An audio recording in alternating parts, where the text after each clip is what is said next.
A very good evening from the Nürburgring Nordschleife ahead of what is set to be a fabulous weekend of twice around-the-clock racing. It's the ADAC RAVENOL 24 hours of the Nürburgring Nordschleife for the 52nd time, and a chance for me and a few other members of our team, part of the Radio Show Limited network of channels, to feast our eyes on the cars in twilight hours, because this is a 3.5-hour session following the earlier afternoon session we had for a couple of hours, but this will extend beyond the hours of, or beyond sunset and into the hours of darkness. 9:33 is the exact point that we will lose the sun, and therefore laps that are very, very important as you target a good result in the 52nd edition of the 24 hours. This isn't qualifying done and dusted by the end of tonight, though. There's qualifying 3 as well for all of the cars that are not part of the SP9 and SPX categories. So very good evening. My name's Johnny Palmer.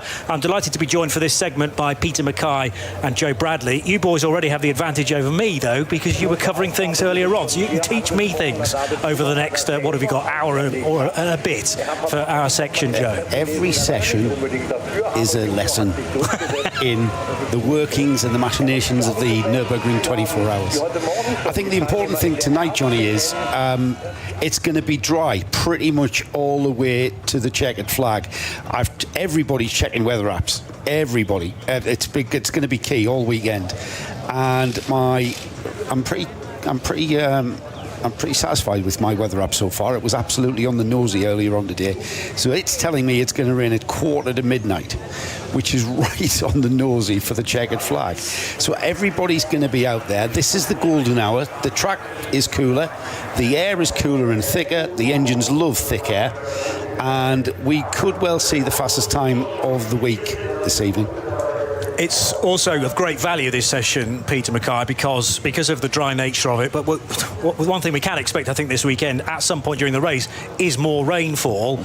So maybe that combination of rain and nighttime hours will be useful as well. But there's also the chance of something awry happening. And we've got a session again tomorrow at 1:30, qualifying 3.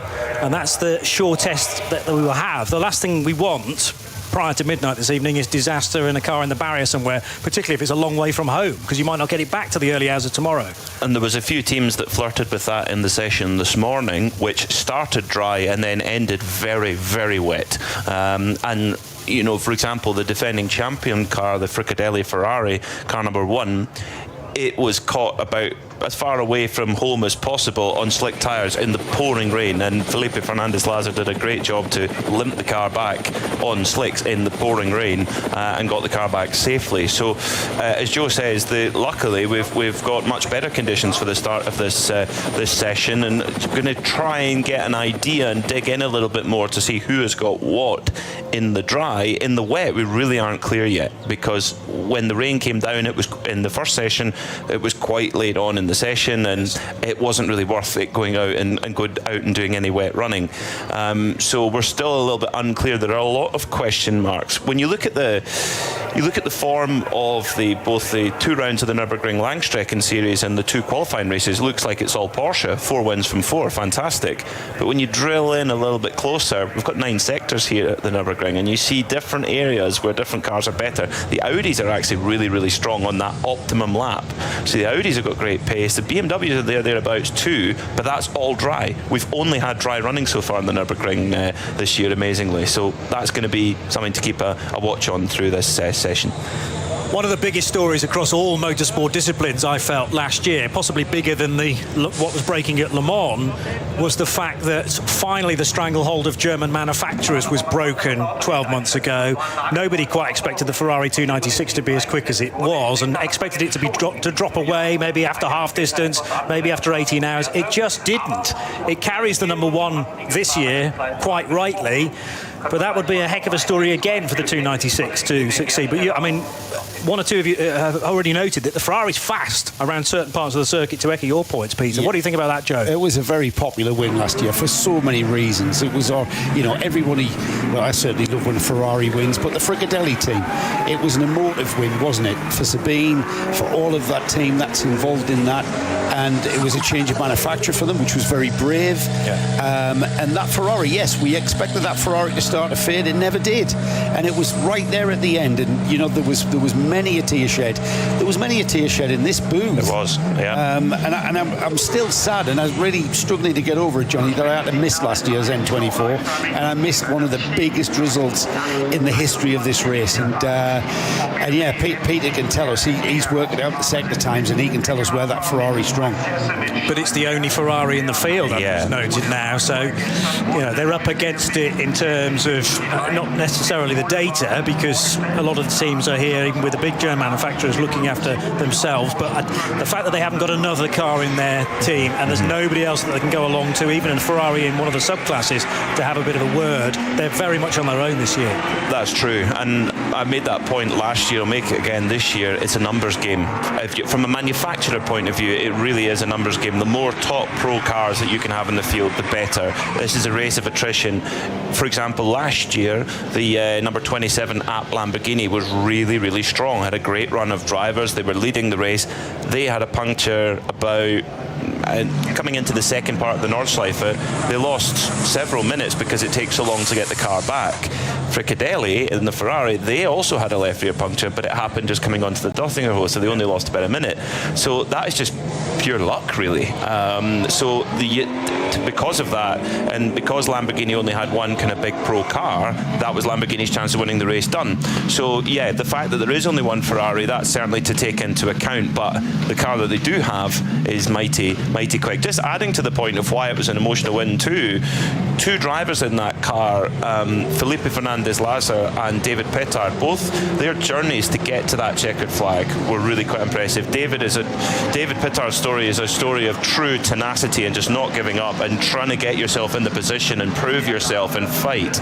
And he was given a great opportunity by Fricadelli, and he delivered in spades. Felipe Fernandez-Laza the same. He was about to go to Le Mans with Michael Fassbender in an RSR Porsche, and his driver grading was changed, totally out of his control, silver up to gold, and he was out of drive. Yeah. And he went to Klaus Abelin at Fricadelli, who said, come and drive with us. And the rest is history, as they say. And he's back with him again this year. Again. He's the only driver in that car returning to that car. Yes. Well, I noticed there were a few newbies. I hadn't quite made that connection. So Daniel Karlwitz, Luca Ludwig, Nicolas Verone, none of those drivers piloted the number one Ferrari as it is this year. So Felipe Fernandez-Laza, the only returnee. We have had nearly 3.5 minutes of this session, but many drivers and teams deciding, in fact, to release the cars onto the Grand Prix Strecker and then do the lap around the Hyundai Curva, which completes the end of the lap, and you then go to the right-hand side of the cones, down the start and finish straight, and begin another Grand Prix lap. It's not the full Grand Prix circuit, because remember, as part of this weekend, rather than the Mercedes arena, we're just using the Yokohama S. They feel they can give up that bit of track because there's quite a lot of Nordschleife to make it a rather long lap after that. But we do, this is the difference between a standard NLS race and the Nürburgring Nordschleife and indeed the qualifying races. It is the full Grand Prix track, so through Goodyear Spanger all the way down to the lowest part of the Grand Prix track at Goodyear Kehre, and then through the Michael Schumacher S, the Ravenol Curva, which is the more open S-bend, the left and the right, Ad Van Bogen, Vidal chicane, and then ideally, certainly in the race, you want to be turning left through Sabine Schmidt's curve and onto the Hatzenbach. So it's a rare opportunity to run the longest configuration. I suppose you could work in the Mercedes arena as well, but that is never done to my mind. But as soon as you're onto the Hatzenbach and you decide not to pit, then there is no returning until you're heading down the Dottingerhof, through Tiergarten and Hohenrhein and back onto the main straight. One of the Bulldog Minis is a brand new John Cooper Works example. They have the more familiar shape, but the car that is about to head into the fast lane, number 317, is just having its final checks done in a a cool kind of camouflage livery, but it incorporates loads of circuits on there. Fantastic. This is a brand new world debut of this car. It's the latest shape Mini. The new John Cooper Works is going to make its worldwide debut on the racetrack. How cool is that, with the Bulldog Racing crew? And it's number 317. Now, it's a silent one because it's meant to have the 37 of Paddy Hopkirk from the 1964 Monte Carlo Rally. So there's a little hint back there. Now, we talked about the number 1 Fricadelli Ferrari and how things were going, reasonably well, what have you. Well, there's a little wrangle to that. They were disqualified from qualifying 1, that was this morning, for not running to the correct balance of performance. Now, prior to the race week, they were given a balance of performance adjustment where they had turbo boost taken away for the Ferrari 296 GT3. So perhaps they've maybe just not installed that in the car, maybe. But frankly, the only thing that they will lose is the laps that were done by certain drivers who needed to get the minimum laps in. So they just need to do a bit more running in this session. It's not the end of the world, but that might be why they were so quick in the straight. We might see that blunted a little when they're out there. We'll keep a close eye on that. So all of the times are deleted, is that what we're saying, from qualifying 1? In essence, yeah. It effectively didn't take part in session 1. Yeah. But this goes back to the level of importance of SP9 in Q1, 2 and 3. The standard qualifying session sort of doesn't matter, because although the number 1 car hasn't yet qualified for top qualifying 2 tomorrow night, it is in there as having the potential to do that. It's already into Q1, isn't it? Yes, it has. It's not got any more or less chance of getting one of those 5 spots than it did. What it does mean, though, is that the laps that were done, like, for example, Nico Verone got, I think, 3 laps in this morning in the first practice, or first, because I keep calling it practice, first qualifying. That will need to be done again now. And when Fricadelli won the race last year, they did very little running through the sessions during the week. They kept the running to a total minimum to save the car, but you can keep the running limited for lots of reasons. When you said that there, Peter, 3 laps of running, and you think, only 3 laps? That's almost 30 minutes of running in the car. That's over 26, 27 minutes of running in the car. Again, recalibrate our heads for the Nürburgring. It's all right, he's done 3 laps, but he's been in the car 26, 27 minutes. So it's Nico Verone. And he is a superstar. Yeah, and will have taken to this place very swiftly indeed, despite him having to travel a fair distance to be here. He's got Italian heritage, but is Argentinian by the flag on his belt. Joe Bradley, Peter Mackay and Johnny Palmer for this opening segment of night qualifying. You can join the conversation at RSL_studio. Make sure you use the hashtag RSL_N24. And to further give you a list of penalties from qualifying 1, the 176 Pro Sport Racing Aston Martin Vantage AMR GT4 car. That is the Arno Klassen, Eric Ullstrom, Lorenzo Rocca and Jörg Wiebahn. They were pinged for driving too fast in a code 60 phase, and they will have to start the race from the back of their starting group. So there's no coming back from that. It looks like they've retained all of their times from qualifying, but it's not going to help them because they'll have to start to the rear of GT4. That's Group 1, is it not? GT4? Group 2 for GT4, for SP10, yes. SP10, yeah. And everyone in that car has won this race before in class. Actually, to further complicate matters, it's an SP8T car, so it's not a straight GT4 model. Is that still Group 2? Correct, yes. It's running on Goodyear tyres, which may be one of the dispensations for why it's not in the SP10 category. Yeah. Coming back as well, those who joined us earlier on our coverage, the number 55 KTM Crossbow GT2 actually had a spin at the Goodyear Kera, the hairpin on the Grand Prix track, and actually made contact with a little Cayman that was, as it was rejoining the track, the little Cayman came around the corner and they made contact with one another. That car has been knocked back 3 positions on the grid for Saturday's race. there's already a code 60 or certainly a caution heading down into the foxhole this early on, and it's the Schnitzelarm Racing SP10 entry, which is a Mercedes-AMG. The 11 car has motored past that scene. I mentioned the 11 because it's the sister car for David Schumacher, David Thelenius, who is the driver we think at the wheel of the GT4 that's had a moment into the wall, it's being reported. Moritz Wieskerken and Tim Neuser are the other two drivers. But in the approach to the Fuchsrohr itself, as it goes down into the trees, I'm not sure whether it's just skirted into the barrier. The fact that there's still a code 60 out there and yellow flags on the approach rather suggests that Mercedes is still stranded in having to be recovered. So there's an intervention vehicle on the scene. And what are we? Not even 10 minutes or just beyond 10 minutes into a session. This is precisely what I wanted to avoid, Peter. First lap out. And David Thillinis, he competed last year also in an AMG, but in a GT2 version. So actually a much faster or much more powerful car. Very, very quick down the straight, those GT2 cars. But going to the GT4 this year. But whatever you're in, this circuit bites if you make even the slightest mistake. And we had a lot of rain earlier. The circuit was getting completely deluged, and there are still damp patches out there. So yes, it might fear on dry tyres. The majority of the circuit is dry, but if you hit a damp patch, you've not got the tyre temperature, you're off. Well, just to set the scene, we've got sunshine breaking through the clouds for the first time in, I think, 2 days at least. Yeah. We've been here, we have not seen the sun. Now, we mentioned the track temperature actually cooling off in the early evening here. With that sun now beaming through those clouds down onto the tarmac, we might actually see the track temperature stabilise or even increase if the sun is shining on the tarmac. It's beginning to get low in the sky, but we've still got a few hours of sunshine yet.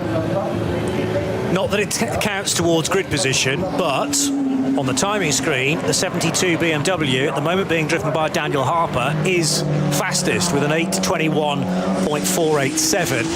Now, that time this morning set earlier, wasn't it, in Q1, but he is setting green and purple times. What I haven't quite worked out is whether the sector times carry over from qualifying one, or whether that merely represents, or might represent, a best time in this particular session. I guess we find out in the next 3 sectors, because he's heading now towards Flansgarten, or beyond that now. Stefan Belofes not too far away. It's sector 7, which is very, very long. It'll take you the better part of 2.5 minutes to complete that. And then sector 8 and sector 9 are pretty much the Dottinger Hoor combined. Yeah, sector 8 is the exit of coming out Galgenkopf to Antoniusbrücke with the bridges, and sector 9 is the Tiergarten, in essence. So it's, yeah, as you said, we talked about this earlier. Spa in a GT3 car, what's that, 2:15-ish? That's just sector 7 here is 2 minutes and 25. Remarkable. Sector 7's like a lap of Spa, time-wise. He's cleared some traffic on the Dottinger. I think he got a little bit of a slipstream as well, so we'll see if he continues towards setting what will be the optimum time here, and it's straight out the box. Getting confirmation that it was the high turbo boost that the Ferrari was disqualified from this morning's session from. So I think what's happened is they haven't applied the balance of performance change, because coming out of the qualifying races they had turbo boost taken away from them throughout the rev range. So we'll keep a close watch on that number 1 Fricadelli Ferrari to see how much that is going to make a difference. We're going to get a really good impression of what is the difference between those two parameters. So presumably just an honest mistake. They never would have thought they would get away with that. So it's easy to forget when you've got so many other things to concentrate on. Dan Harper certainly not taking any prisoners as he hopped over that instantly recognisable jump, Flansgarten, and on towards the really fast part of Stefan Belofes and into the second concreted section at Schwabenschwanz. So those sector times have reset. So that's the fastest time this evening through those sectors. Yes. Because that last lap through was a 9 minutes 30, which is about a minute off. So well, he did a 2:41 through the very long Sector 7 that we're talking about, basically being a lap somewhere else in the world. So, I mean, earlier today, 10 seconds was shaved off that, because the best time was set by the number 98 BMW, one of the two Rover Racing BMW entries. So 2:29 is the best time that we had earlier on. And also the sister BMW, very good through the speed trap in that sort of area as well. At 233 clicks. But I wonder whether the purple times are counting. So, I mean, for instance, Dan Harper's done the absolute best through Sector 4, and that will wipe any efforts. It's only a 10-second sector, but it's wiped any best efforts from qualifying 1 earlier on. So I think these are legitimate sector times. And he's just done an absolute best through the first part of the Grand Prix track. So BMW looking strong, although, I'll reiterate, doesn't count for anything at this stage. It's only when we get to top qualifying we decide the true order of the SP9 cars. As now Jules Gounon is piloting the number 130 Mercedes-AMG from Get Speed. And he is just about to go into the affected area at the foxhole. So on his right, a code 60 flag, down through the gears and make sure you're at 60 kilometres per hour as you hit that board. That's one really quick part of the circuit. Coming out, in an SP9 car, coming out of Arenberg, you are carrying a lot of speed. You're exiting that corner sort of 100 miles an hour or so, and before you get to the bottom of the Fuchsroa, the foxhole, you're at 170 miles an hour when you turn in for that uphill left-hander. But it seems like the SP10 Mercedes there, the Schnitzlaufen car of David Thelenius, actually lost it on the exit of Arenberg. That car, by the way, the 130, the number 130, being designated to celebrate 130 years of Mercedes competition. I think we discussed this, the competitiveness, I think, of the Mercedes-AMG GTs. I think they're going to be relying upon a wet weekend for them to be prominent. But if you look at the driver lineup, Jules Gounon in the wheel of the car at the moment, his teammates, Maro Engel, Fabian Schiller and Adam Christodoulou. Where's the weak link there? There isn't any. So, you know, I personally would like to see Mercedes in with a shout, but I think off the previous qualifying races, I think we're going to have to wait for the wet to come before we see a Mercedes running at the front. Last Mercedes win, it feels like quite a long time ago. I'm peering down your 2016. list. The last car to be on pole and win was 2016, Black Vulcan Mercedes. So it's it has been a while for Mercedes, and it hasn't been from a lack of trying. They always come here with really strong driver lineups, strong teams, and we're up on the podium last year, don't forget, and we're on pole. So the pace was good, although their dry weather pace so far through the 4 races we've had at the Nürburgring hasn't quite been there. So that's why they're doing the rain dances down at all of the Mercedes-AMG garages. Daniel Harper didn't head on to the Hatzenbach for a second time. He just completed the Grand Prix lap and then sneaked in via the back door to pit road. So Dan out of that car to hand over to one of his teammates. So that's either Max Hesse or Charles Weerts. They're being quite brave there in that there's only 3 drivers assigned to car number 72, and there aren't that many other teams deciding to do that. The Red Bull team apt Lamborghini Huracan, the Evo 2 version. Schnitzlaufen Racing's number 11 Mercedes that we've already talked about. Within SP9, though, I don't know of many other driver crews where they are down to the trio, the typical way that you would approach Le Mans. That's now mandated, of course, whereas it's a bit more flexibility at this event. Physically, that's a big ask, isn't it? 3 drivers, not, you know, majority of the teams running with 4 drivers. Yet they're very experienced, they're very competent, they're very professional.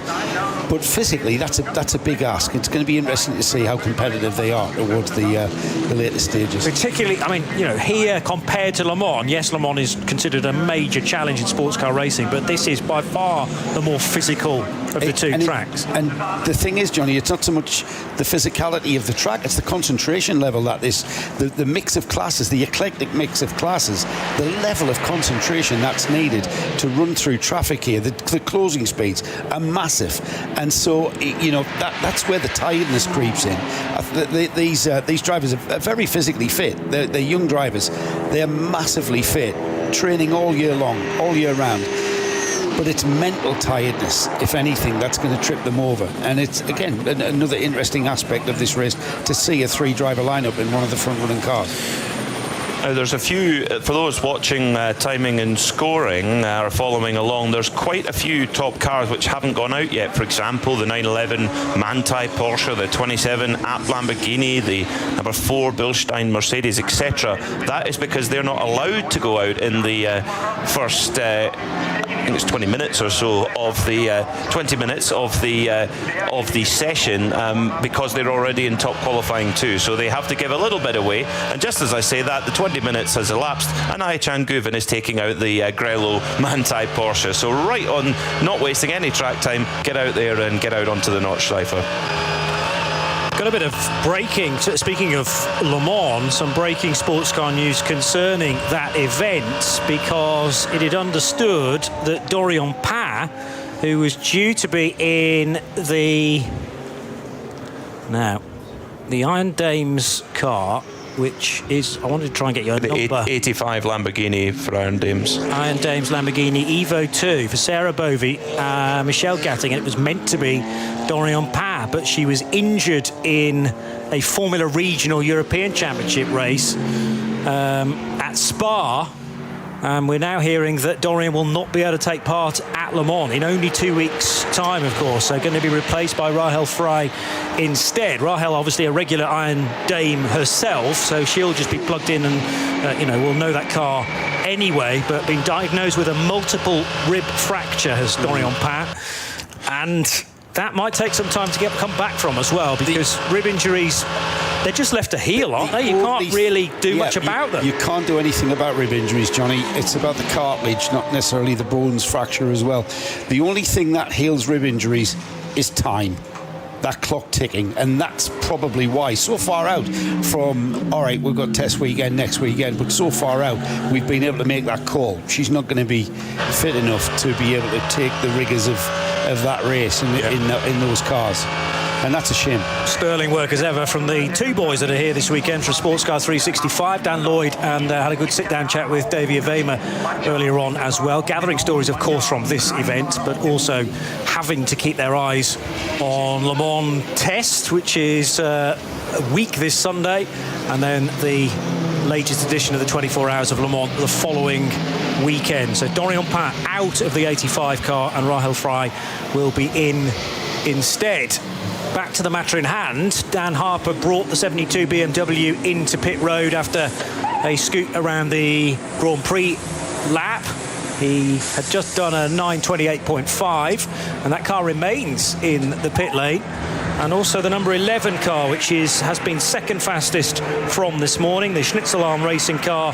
Jamo Hertling, who has recently been at the wheel, sharing that car with Marcel Markovits and Kenneth Hyatt. Again, not going to be second fastest necessarily on the grid, but is outpacing all of the pre-qualified cars for top qualifying 2 so far. Those cars that are already in that we know of. The 911, which is third fastest, and Ayhan Guven, who's just taken that car over. 27 Lamborghini is already qualified. That is fourth fastest when you've combined the 2 sessions we've had so far. That's the Red Bull team at Lambo Huracan. And also in is the number 15 car, which is the entry from Sherasport PHX. They have a garage basically to themselves this weekend, 2 Audis and a Porsche. And when you walk into garages that have got 6 cars in them, you suddenly walk into Sherasport and think, right, you've got it easy, fellas. Even if they did have dramas with both of their cars, both of their Audis at the same time, there's plenty of room to get them in and serviced, and rather quickly.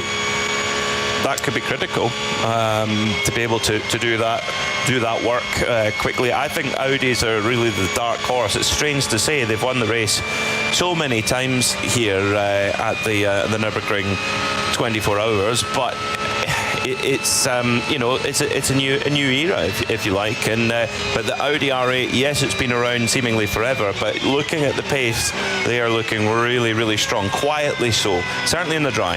And Share a Sport PHX, the PHX is the old Phoenix team, the second most successful team in history at this race. If they win on Sunday afternoon, they will tie Manthey Racing for the record number of wins for a team at this race. 7 wins is the record that's being chased down.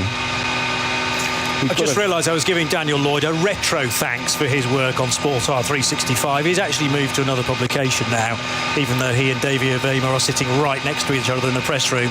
So that was a slight oversight from my point of view, but he did put quite a few years of sterling work in for the website. So thanks, Dan, and we wish you well for your new venture. That's what confused you, Johnny. You saw them sitting together, so you thought they were... Well, they're obviously still mates, which is good. Yeah, that's good. Which is nice. Very busy racetrack out there, because I'm seeing that no one's getting anywhere near their times from the earlier session. However, a shout out to the number 112, who's a car that's the Kramer Racing Porsche in the Cup 2 class. Fidel Glebe at the wheel of that car. He's sharing the car with Karsten Kramer, Jan-Erik Sluten and Jakob Reigel, and that car's put in its fastest time of the day there, but it's still 9:50 and still a little bit off the pace of the class 2, or the Cup 2 I should say. If you're not in the top class and trying to get a good spot on the overall grid, this is not the ideal start to the session. In the dry conditions, bit of sunshine out there, and we're still got yellow flags at Arenberg, slow zone Arenberg, and then a code 60 through Arenberg and Fuchsroe, the foxhole as it's sometimes known as. So that whole area, I mean, really, if you have a code 60 or a yellow flag anywhere, that really knackers the optimum lap time. So you do need a clear run, and it's a rare treat getting those 9 clear sectors here at the Nürburgring. Kuba Gamaziak's clearly having a lot of fun in the number 34 Vulcan Horse Motorsport B. No, hang on. Aston Martin. That was a deliberate error on my part, unlike just previously. People that are coming back to the race after having not necessarily followed the story of Vulcan Horse Motorsport. They were with the German manufacturer last year, but that's an across-the-board change, isn't it? Big including change. the 34. Huge change. I mean, they were so synonymous. Vulcan Horse Motorsport has been so synonymous with BMW for so many years. I mean, Mr. Vulcan Horse, Henry Vulcan Horse, is racing a classic M3 in the Youngtimer race on Saturday morning. They have a car dealership with BMW, so they're very intertwined with that brand. So to see them switching to a non-German brand, particularly, but to move to Aston Martin, it's a big story. It's a big story, just like Frickadelli moving away after a couple of decades with Porsche to move to a Ferrari. It raised a lot of eyebrows. Do we know what soap opera behind that garage door brought about that change of mark? I bet you there is one.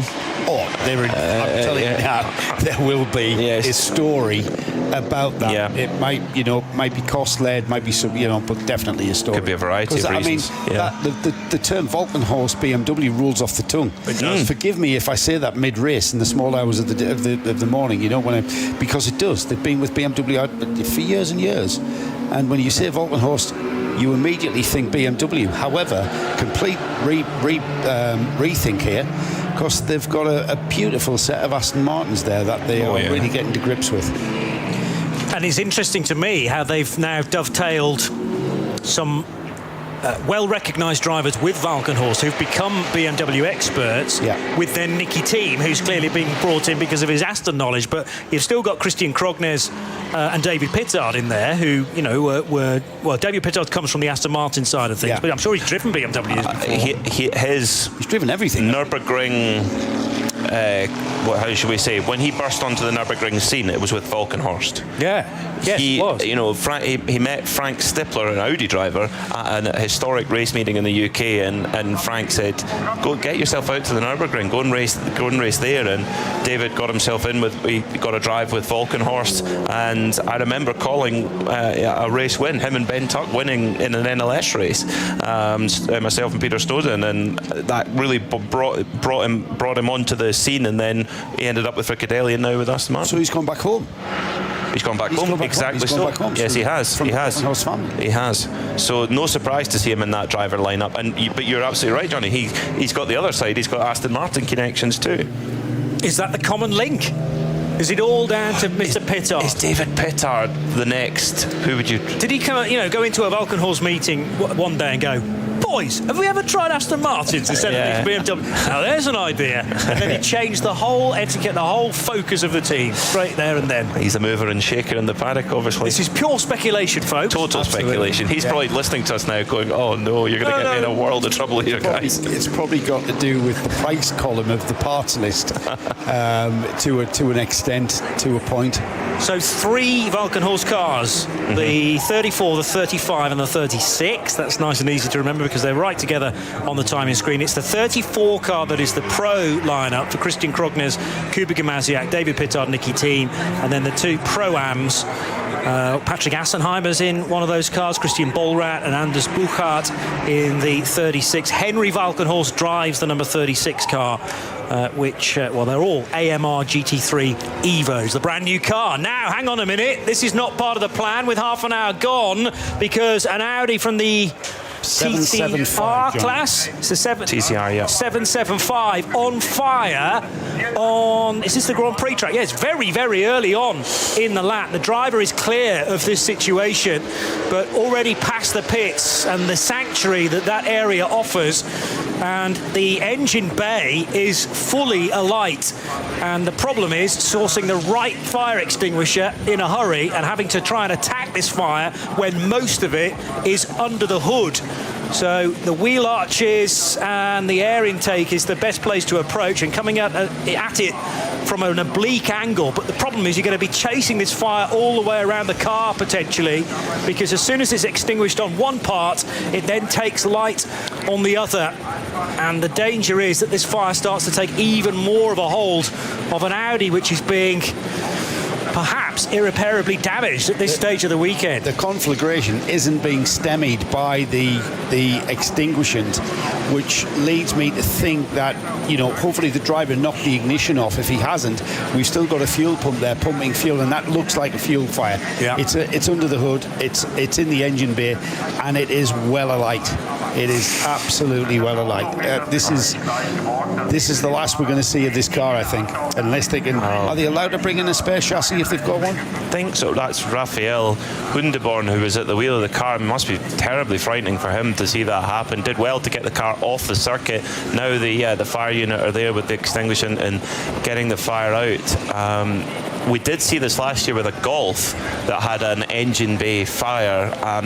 The following day we saw the car in the paddock thinking there's no way, and then they were in the race. Yeah. Never write off endurance teams. Nothing is impossible with endurance teams, but that is the worst possible start to the weekend. It took for the main fire truck to arrive and then basically overwhelmed it with extinguishing. One of those. Well, it's actually started to burn a larger hole, a larger aperture in the top of the bonnet. So that's helped the situation. And now the extinguishant is pouring down the road and underneath one of the intervention vehicles. It's a dangerous game to be playing now to lift the bonnet to make sure that the bonnet clips have been released sufficiently. And Raphael is still being treated by the medics, who are thankfully on the scene pretty swiftly as well. But Raphael Hundeborn, thankfully driving a front-engined car, so he could see the problem straight away. Yeah. One of the worst situations if the engine is rearward of you and you don't actually know the extent of the fire and how much it has taken hold. But it does appear to be mostly out, but that's at least going to need a new engine and possibly other considerable parts as well. There's a lot of wiring under there, Johnny. There's a lot of stuff that will just be completely incinerated, quite literally. And the driver got out very rapidly, and he had the wherewithal to be able to get himself over the barrier. I think he was potentially more injured from jumping over the barrier than actually, getting out of the car or with anything. And the car just bursting into flames as it came through the first turns here, which is that tight right-hander off the start-finish straight. And before you turned left, he knew the car was alight. He knew there was a problem, and he just pulled the car over. And thankfully, something goes pop as he turns right through the first elements of the Yokohama S, and that's as much warning as he got. And actually, as the car is continuing to be in motion, coming out of the second element, the fire wasn't really that present. And then as soon as the car stopped, it's able to gulp in a little bit more oxygen, and all of a sudden it just starts to extend beyond actually the roofline of the Audi. That's how high the flames became. And Raphael, as soon as he became stopped, had to then release the belt, open the door and run, and then threw himself over the barrier, which was the sensible thing to do. But the worry is how many fumes he's taken in even before he's got out of the car, and that's what the medics and the marshals are doing now, just to allow him to catch his breath, and he is able to talk to them now as well.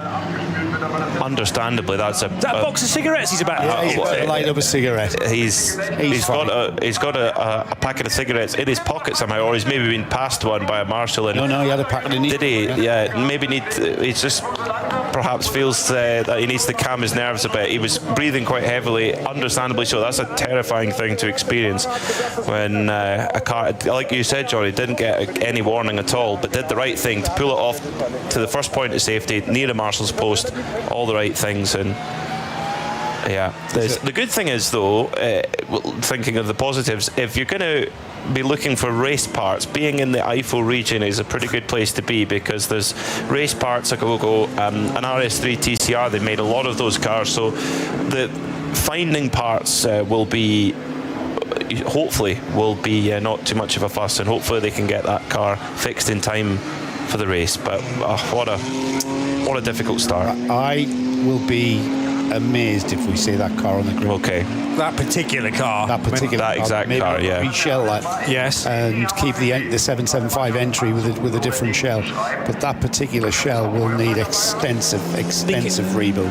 The VW Golf that you're remembering from last year, was that a full replacement chassis in the end? I can't remember. I honestly can't remember. I thought it was too badly down. You could be right, Johnny, yes. It's not necessarily burned a full hole into the bonnet, but there were maybe some plastic components that have gone very, very quickly and created almost a 2-foot wide gap that the extinguishant then could get into and really start to calm the flames. But yeah, you talk about wiring looms, Joe, and all the crucial bits of maybe in suspension as well, because the wheel arches were alight. Well, yeah, I mean, you've got brake pipes under there, you've got bits of carbon fibre, plastic, ducting, and all sorts. I mean, that's a massive rebuild. That's a month's rebuild back at the workshop. You've got to make sure that you've got to clean that out, take everything off it. So I really think that if they aren't able to reshell that or rechassis that, then it's the last we're going to see of the 775. Dirk Vleugels, Dr. Stefan Leurn and Leon Dreiser are the other three drivers assigned to MSC Sinsig's EV im ADAC's entry, the Audi RS3 LMS DSG from the TCR class, as I mentioned. So 775 might already be our first non-starter, but we really hope that they can, if they can't repair that car, which seems unlikely at this stage, they can source some sort of replacement, and through force majeure they may be still permitted to start the 52nd edition of the ADAC RAVENOL 24 Hours of the Nürburgring. Live every session that these cars are out on track on the Radio Show Limited network of channels. RSL_studio on X, and if you include the hashtag RSL_N24, you can get involved, of course. Talking of non-starters, non-starter tonight is yet to see this car out there. It's currently 15th in the running. Is the number 35. That's the Vulcanhurst Aston Martin. It's the car that has Chandler Hull, Benjamin Mazietis, Patrick Assenheimer and Mike David Ortman. That car yet to come out at all. It's got a time of in 8 minutes and 30 seconds. Currently down the order, but strangely yet to appear, so I'm not sure why. I think it's definitely a voyage of discovery for Vulcanhurst. It's such an experienced team, but a completely different car, completely different manufacturer. There'll be so much learning going on. Yes, they've raced those cars so far in the NLS and the qualifying races, sure, but there definitely will be bits and pieces to get on top of. That's not the car that was in the barriers in the session this morning. So that car's been back out, so that's good. Although it was a very small impact on the Grand Prix Strecker. I think that little back, when he backed it into the tyre barrier, it didn't really affect the suspension. I think he got away with it, didn't he? Yeah. That car we mentioned, that number 34 Vulcan Horst Aston Martin, it's out on the Nordschleife at the moment in the hands of Kuba Gamaziak. No, I'm looking at the one above it, which is the number 4 Mercedes, driven by Maxi Goetz, who's going quick at the moment, just set a purple sector in sector 6. So looking strong.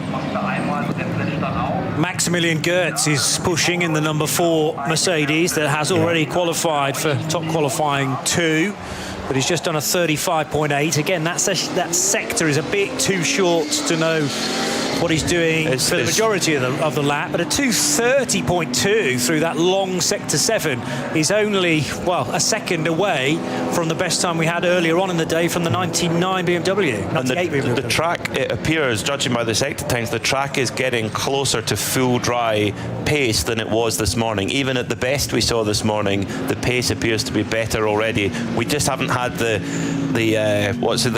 headline grabbing lap time yet, because we haven't had a clear track in 42 minutes of running. So, but looking at the sector times, yes, there is quick times, particularly as you mentioned, Johnny, that number 4 Mercedes, the Bilstein Mercedes, 35.674. That's pretty close to the best that we saw in the qualifying races from the Vulcan Porsche. It's got a great look to it, actually, the top of the timing screen. It's got a BMW, then a Mercedes, a Porsche, a Lamborghini, then an Audi, then we go back to BMW and Mercedes. So all we need is Aston Martin and Ferrari to get their finger out and then join in that party. We've got everybody represented there. Tremendously competitive. Yeah. And some of that's down to luck, as you say, about finding the bits of track that are green, because you may just be stuck in the wrong place. And that's why the rules have been centred around fast sector times rather than necessarily the fastest laps in the past, in terms of getting your cars qualified for the... it's not quite a single lap, it's double lap qualifying, isn't it? Tomorrow evening they go round twice for qualifying 1 and qualifying 2 for the top sector of SP9s. One of the greatest ways at the Nürburgring Nordschleife to look at the pace is the combined sector time, as you rightly say, Johnny. The best combined sector time that we had this morning was the 911 Manthey Porsche with an 8:17, which was actually 3 seconds quicker on the optimum lap time than the car that was fastest in the session. That's how fickle this circuit can be. So once these slow zones get cleared away, once we get to full green flag running, then I'm sure we'll get better lap times than we saw this morning, because the track conditions are getting better all the time. And of course, we've got nearly 130 cars out there running around the circuit, bringing heat across the damp patches and slowly but surely bringing it up to good condition. At the moment, it's really busy out there. We're getting nowhere near those competitive times. No, they're all a minute off because of the slow zones. Code 60s. So busy. That's but when they get a clear run, it's great. There's a one just appeared at Brunchen. Tim Heinemann going through sector 3 right now in a best time of the session, very competitive. Car 16, one of the Scherer Sport Audis. That car 42.224 in sector 2. That's on the Grand Prix track actually, and looking strong there as well. So there's definitely pace in the tarmac now. Yeah, we thought it was going to be. It's the cooler temperature. The tyres like that better. They're not going to overheat. They're not going to expand their pressure. They're at their optimum running. And also, we're getting the maximum amount of those motors. Even the turbocharged motors, we are seeing the air being thicker, so there's more air being sucked in and blown into the motor via the turbo. So you do maximise your power output because of that thick air that we get at this time of the day. And we talk about that anywhere we're at, isn't it? This is the golden hour of any kind of qualifying session. This is where we're going to see the times that will come. Code 60 just come up at Esbach and Brunchen. It was a yellow flag, a slow zone. It's now a full code 60, so something afoot at Esbach and Brunchen. Tim Heinemann's not far away from that area. He's got to go over the top of Hohe Acht in a moment or two. Let's just have a look where he is now. Unless we've jumped to the other Vulcan Motorsport car. Heinemann is into the long 7th sector now, and working his way with traffic again, and going to have to get out of the throttle here. Normally aspirated, remember, Porsches. They've not quite gone the turbo route yet, but these Vulcan Motorsport cars looking glorious. The 33 and the 44 cars, and Heinemann was pushing like crazy. He's heading towards Brunchen now, in fact, so we may be able to flesh out precisely what's happened. Fabulous amount of fans. Oh, there's a slow car right in front of him, and going into the code 60 was that, perhaps. Wasn't sure which side of it to go. No, we haven't reached the yellow flag at this point. Is that why the code 60 is there? It's slow traffic. No, well, no, there's an intervention vehicle towing a further Porsche, which I wasn't able to catch a glimpse of quite at that point, but he hadn't seen it. Well, there weren't yellow flags. There was a car coming out of Brunchen very, very slowly indeed. No yellow flags visible. And did he go right? Does he go left? He eventually goes to the left, where there was just about a lane's width for the 44 Porsche. But that could have been horrendous. He nearly just slammed right into the back of the Porsche, despite there being space on both the left and the right. And he was able to apply the brakes enough to buy him sufficient time to then duck up the inside, which was the racing line, and into Ice Curva. And whilst all that's happening, the 400 Porsche is now off the road. This is at the bottom of the Grand Prix Strecke, though, and car 400, another Porsche from Adrenaline Motorsport Team Manhattan Wheels, Cayman S. Did that leave the road all on its own? Yes, it did. Fully locked up coming into the Goodyear Cara at the bottom of the hill, and with the front right tyres entirely locked. That car having to go straight on, being driven by Luis Ramirez, the Mexican. Surprisingly, he brings the car to a stop in the gravel. Usually when you put the car, and he basically just missed his braking point, went straight on, and he should have kept it rolling, but I think it stopped because of a problem, perhaps. That car is the only car in the field on next end tyres. Good spot. So we have another tyre manufacturer, which I think takes us into double figures. Good time. Can you name them all? Tweet us at RSL Studio.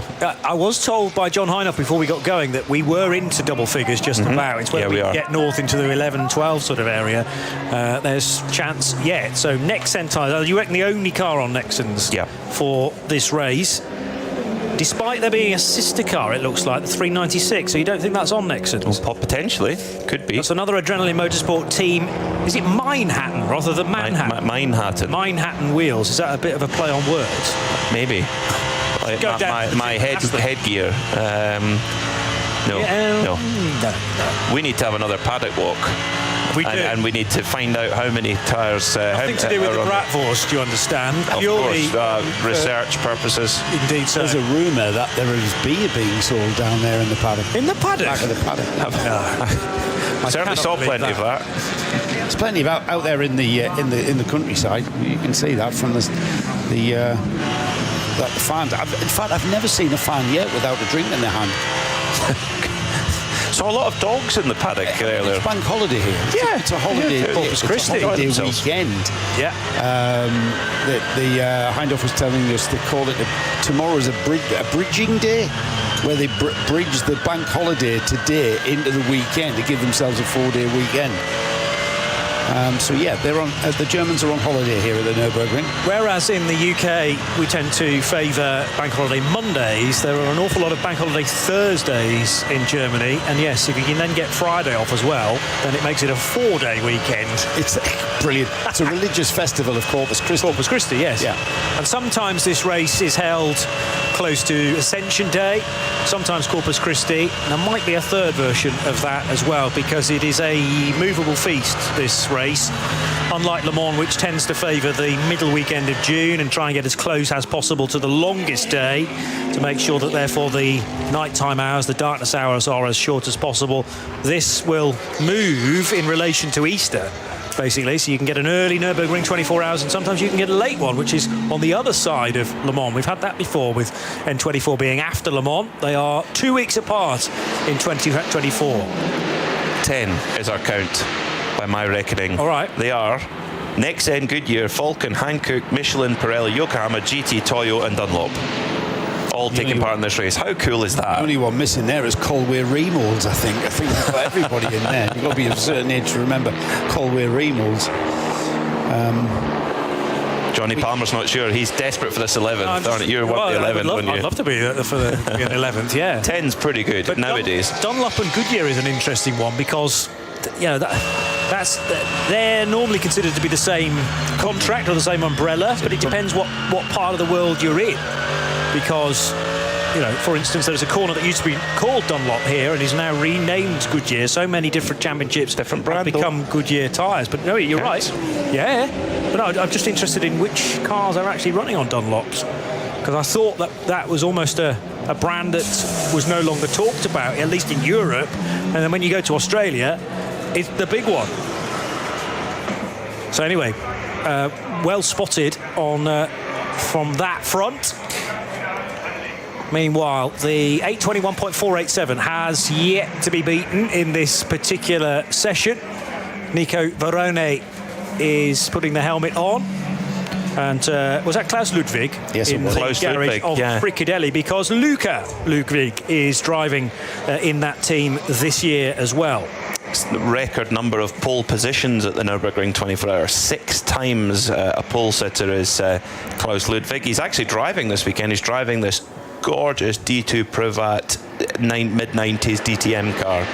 Joe and I had we did have a drool moment of it, saying in the paddock the sheer amount of carbon fibre just everywhere. I think even the key must be carbon fibre. Yeah. If it's a DTM car, it's not so going to loads have a of key, fins and extra bodywork. No, actually, it was from the era mid-90s or earlier. 94, 95, I think. It was the one before the era, just before they started sprouting those wings and extra, and it was very clean lines. From the E-Class. It wasn't A-Class, was it? C-Class. C-Class. Dario Franchitti era of DTM. Yeah. Do you know who we would need right now is Andrew Maria. He'd be able to tell us exactly, because he was involved in the DTM. He did. He did. Yeah. Fabulous. Well, you need to point me in the direction of that when we next go on our little research mission. We're going to be getting the steps in tomorrow, Johnny. I think we are. Just under 8 more minutes and we will have had an hour of this session. It's due to run for 3.5 hours, so from 8 p.m. to 11:30. We're not quite therefore going into Friday morning, but some very useful evening running. This is the team then that had so much success and perhaps a big surprise last year. Fricadelli Racing Team with their victory in the 51st edition of the Nürburgring 24 Hours. And it would be quite some feat if they could at least be in the mix. Say, after the 12-hour mark, to be still on the lead lap and only a minute or so away from the race lead, that would be a dream scenario. They've had their times deleted from qualifying 1, but that won't be a huge issue for them. They will have known their mistake, and better to get an error such as that, i.e. not applying the latest balance of performance for your turbo permitted levels. Make that mistake in qualifying 1 rather than the first hour of the race. Thank you very much to René de Boer, who's written in to say that Manhattan is what people sometimes call Frankfurt, which is Frankfurt am Main. Is its full name, because of the relatively high number of tall buildings there. Of course, big financial centre. So there we go, Manhattan, Wales, Frankfurt. Thank you very much, René de Boer, for that. That's a bit of local knowledge there, although René's Dutch, isn't he? It sounds very Dutch to me. I'm sure he's Dutch. Doesn't matter. Clearly, he spent a lot of time for the information. in Germany, and he'll be hard at work on this event as well. Right, I won't forget that moving forward.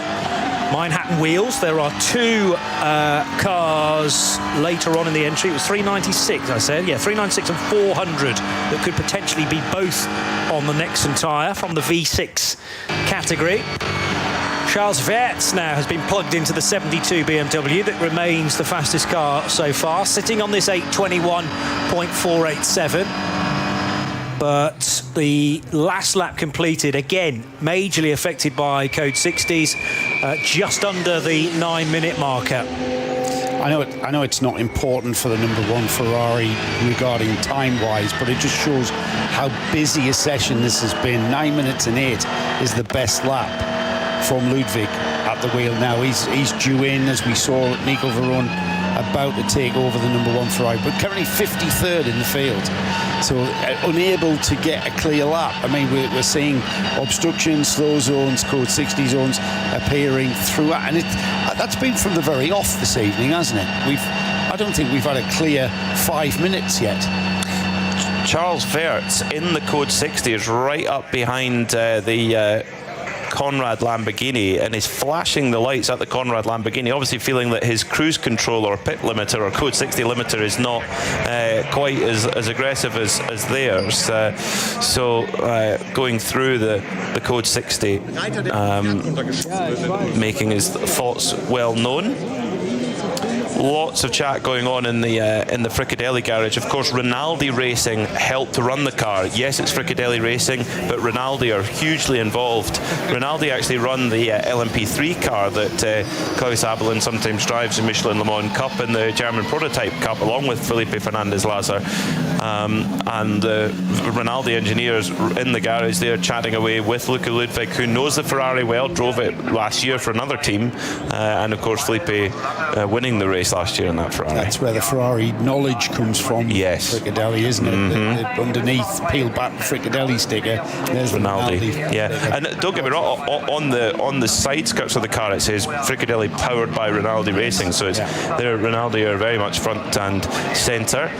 Great to have the Dacia back. We thought we wouldn't see it back after a big accident during the night last year, but it's risen from the ashes. It's a new chassis and it has a new engine, Johnny. It's got a turbo motor in there. Really? Yes. Okay. It's an SP3T this year. So they've uprated the power unit in car number 318. This is the Oliver Krieser, Michael and Yannick Lachmeyer and Maximilian Weissemel who drive the Dacia Logan. So as you say, SP3T is its new home. We'll be racing a Mini John Cooper Works Pro car, an Audi TTS, amongst other things. So yeah, we'll try and keep you tabs on how the Dacia's doing throughout the 24 hours. An automatic fan favourite. The barrier work, by the way, is now the major issue in the foxhole. So the Schnitzelarm Mercedes that caused the problem, the treble one car, looked to have been recovered, but there is a Unimog in situ with trailer and new Armco bits, potentially struts as well as horizontal slats as well, and that's often the bit that takes the time. So the code 60 will remain in place for a fair bit yet, and that might even take us beyond 9:30, which is official sunset. Good opportunity here while there isn't the track condition, i.e. a clear 9 sectors, to get all your drivers cycled through, get all their minimum laps done, get that all out the way, go through systems checks, etc. Even scrubbing in new sticker tyres. Yeah. There's lots that can be done. These sessions are never ever wasted, particularly when they're dry. So we'll see. And for some of the teams, they've got drivers who are here in this race for the first time, and track time for them is absolutely vital. There's also the attraction of this transition stint as well, because we're going to be going from the twilight through into darkness, and you might have allocated a driver to do that stint in the subcategories. So it's important to know where the sun could potentially catch you out, so that you have fair warning of that come the race.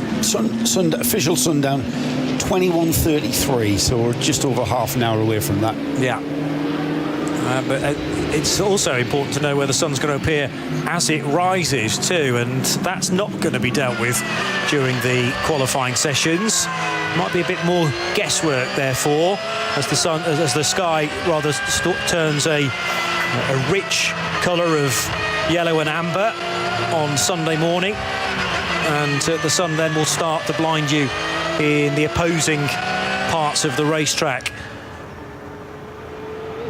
This is a fabulous time to be trackside, and welcome if you are, because there's something that changes with the acoustics, I always feel, as well as you head from the daylight into the darkness. Sound just seems to reverberate a little bit more once we've waved goodbye to the sun, and particularly then depending on where you are around the track. If you're in the more dense forest area around the carousel, you can hear them coming for probably minutes away before all of a sudden a group of SP9s appear at the Caracciolo carousel. The fans who have been coming in here since Monday, Tuesday this week, they really deserve this nice twilight session because they've braved the elements all week, and now a twilight session at the Nürburgring as the sun comes down after what we arrived to this morning where it was hosing it down with rain. They really deserve this, and this is why you travel to come to this special event that is, you know, they'd say in the Masters Golf, they say it's a tradition unlike any other. Well, this is a motor race unlike any other. You've got to come and see it to believe it. There's so many differences. For instance, everything. The length of the lap. You have to recalibrate. We mentioned there, Sector 7. Only 7 of what? 9 sectors, isn't there? 9 sectors, yeah. That's the length of lapping Spa, one of the longest tracks. We call that a conventional track. This isn't a conventional track. It's a conventional 3-sector track. Yes, indeed. So this track is 3 times that before you even started. Absolutely. And not only do we ourselves have to calibrate the way we think about this race, but also the teams. And you know, I mentioned earlier that 3 laps Nico Verona in the Ferrari, and that was almost half an hour. It was literally 29 minutes, just under 29 minutes. That all of that recalibration is not just here, but also on the pit wall as well. And the minimum pit stop times, the way the balanced performance works, 10 tyre manufacturers and so on. The way we're qualifying. Everything. Oh, that's a big adjustment too, for sure. And speaking of Nico Veroni in that number 1 Fricadelli Ferrari, he's just gone purple through Sector 4, one of the shortest sectors on the track, but important nonetheless. It's effectively coming out of Flugplatz, the very fast uphill right-hander down towards Schwedenkreuz, the really, really fast left-hander. It's only 10 seconds long, but it gives us a very slight impression on top-end speed. And I hope they're now running in the correct BOP configuration in that Ferrari, because it is still really, really fast on top end. Interesting. Mm-hmm. We thought that wasn't going to be the case with that being rectified and sorted out for this evening session.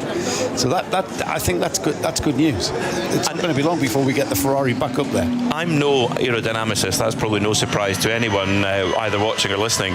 But you look at that Ferrari, it just looks like an aerodynamic shape. It looks low drag. It's because it's a Ferrari. It looks like it's 220 miles an hour when it's got a bit of you about it, Joe, I think. Do you think so? Yeah, it's red and white as well too. Got the massive backside, that flare, the flared arches. We've discussed this. The 296 reminds me of a P330, where those rear arches curve around the lines of that Ferrari. When whoever designed that 296 must have been looking back over the designs from yesteryear across the history of Ferrari and gone, we'll capture a bit of that, we'll capture a bit of that, and then they've given it to the aerodynamicists and said, please make that work. There's your box. Please make work that as work. well as you can within it. They have. I mean, look at how successful the car has been. Thomas Breining darting to the right-hand side as he hits the base of the carousel. So that right-hander at Stijlstrecker, the very old track, departs left there and goes right up the hill to reconnect at Hohe Acht. But instead, the track we're more used to takes virtually a hairpin right-hand bend, and then obviously the carousel is another hairpin, but at a very steep and concreted angle. Well, there are 2 elements of that angle, actually. The concrete, the more steep, but you can, I've noticed in the very wet weather, you can some cars stay out deliberately wide. You know, the camber angle is shallower. When that was designed in the 30s, that was a drainage pitch. That's right. And it was. So you were meant to stay on the high. Meant to stay on the tarmac, and it was Rudolf Caracciolo who hooked the drainage ditch. I mean, I think it's been refined a little bit. It's a bit perhaps rough around the edges back in the 1930s, but it's become perhaps the signature corner of the Nürburgring. If you look back to when Formula One was here for the German Grand Prix, and you look at those halcyon days of Jackie Stewart throwing the Tyrrell into there and bouncing through the carousel, and from that, the 1000 Ks that used to run here with the Porsche 962s and the 956s, and the carousel. You look at the carousel. and you immediately know what racetrack you're talking about. Yes. You know, it's such an iconic part of the racing heritage at this place, and its signature really. We've got a little bit more information on the Treble 1 Mercedes from Schnitzelalm, which had its connection with the barrier drivers left into the Fuchsrohre, and the Armco on the left-hand side is still being repaired. I should put it straight that it's not a Unimog. It's actually a more standard HGV type lorry which carries Armco bits on the back of it, and then there is a trailer behind it, but it's still at the scene being covered off by a circuit vehicle. But the team boss at Schnitzelalm, Thomas Angerer, says, we don't know exactly what happened. David Thelenius has reported that he's fine so far. The car looks badly damaged. It's a real shame. Nothing is at stake on the Thursday before the 24 hours. It was the first lap and not even a timed one. The driver's statement was that someone drove into him from behind, and we now have to check the onboard recordings. David is a very experienced driver, and I think very highly of him, and we will now try everything to get the car back on the start line. So those comments from Thomas Angerer relating to nothing is at stake on a Thursday and it's the first lap, rather targeted towards the other car involved, I would suggest. Perhaps when he gets back to the garage, David Dillines, I'm sure he'll be really down in the dumps. There's all the preparation that goes into this race. It's the big one of the year for many of these drivers. When he gets back, they should definitely console him with a nice, make sure he's got a schnitzel and some potatoes, maybe some chips, just to cheer him up, because you need that comfort food when something like that's happened. It's Mackay's answer to everything this week. Schnitzel. Schnitzel. Well, I think it's the answer to most things in life. Peter? Schnitzel. Would you like a cup of tea? No, I'll have schnitzel though. Schnitzel with schnitzel. All week. I had 3 at lunch yesterday. There's no denying good taste at ADAC, that's what I'll say. No denying good taste. Well, Schnitzelalm Racing are the guys to head for, I would rather suggest. That is his team, though. I know it is. Yeah, that's the team to drive for. So if my lotto numbers come in and I come and take this race on, that's who I'm going to buy loads of schnitzel. That's so Nico Veroni. Nobody is able to set a indicative lap time here with the Arenberg and Vauxhall slow zones, but set many personal best sector for that number 1 Fricadelli Ferrari, and one absolute best sector too. So really strong performance. Nico is a rookie at this race, but when we spoke with him for Midweek Motorsport yesterday, he said he knows the track really, really well. He says, I do a lot of sim racing, a lot of 24-hour sim races, and I've done many. He didn't give a number, but he says, I really know the track well, and he said it's very similar. I found it very similar to the sim. problem for the number 3 Bilstein Mercedes had a spin on the Grand Prix circuit. Michael Lachmeyer. Harmless though, I think he's rejoining. From the car back around. The number 3 currently with Bird at the wheel. Yeah, I was thinking Michael Lachmeyer's not in that car. No, whereas Frankie Bird is in. Driving the number 3. That was a weird one, because he was kind of coming out of the corner. That out the wall. He came out the corner and the car just snapped left, and I don't really understand why. Too much right foot, Johnny. Okay, well, fully dry conditions there. The car will be on slick tyres, and it didn't look like he was pushing like crazy, but I have to say, I've only been able to witness it again via a slow motion version. Wasn't on an I'd like to see that again at full speed. Wasn't on an outlap there, was it? Interesting. I'm not. That would have explained that. The cold tyres, easy to spin up the cold tyres. PMAX on the case. I'm not quite on the right page. I don't think it was timing and scoring. It's just got him as running. Doesn't seem so. No. Yes, sorry, he was, yes, because his first sector is 4 minutes 53, so that would have been in the pits. Right. So yes, it was an outlap, so yeah, cold tyres, very likely. And Frank Bird did very, very well to keep that car out of the barrier on the Grand Prix circuit there. Of course, Frank won his class last year in a GT2 Mercedes. And then going to the GT3 this year with Mercedes-AMG team Bilstein, run by the Haupt Racing team. Would you like a bit of an idea of who's doing what class-wise? Please. The thing is anyone going to have improved with the slow zones? I don't think so. Well, I don't know, but we might have viewers and listeners that are just joining us. True, good point. Yeah. But the key thing about this session and then qualifying 3 tomorrow is that that's all you get if you're not in SP9 or SPX. So this is a genuine qualifying session for all of the other 21 classes that will take part in this race. It's not all decided this evening, but it will have to be decided by 2:45 tomorrow afternoon. I counted 23, Johnny. Yes, but as I said, I wasn't including SP9 and SPX. Yes. I did 23 minus 2, which is tough for me to do, actually, at speed. Go on. Right then, so disregard SP9. Cup 2 is being led by the number 148 Black Vulcan team. SPX being led by the number 706, that's the Glickenhaus. SP11 is the Door Motorsport number 55. It's KTM. And the SP8T is the number 150, the team Bilstein by Black Vulcan entry. The Subaru is leading SP40, the Subaru Technica International Car 88. The Hyundai Elantra TCR is leading TCR car. It's the number 830, one Bassing at the wheel of the car at the moment. SP10 being led by the number 169 Door Motorsport.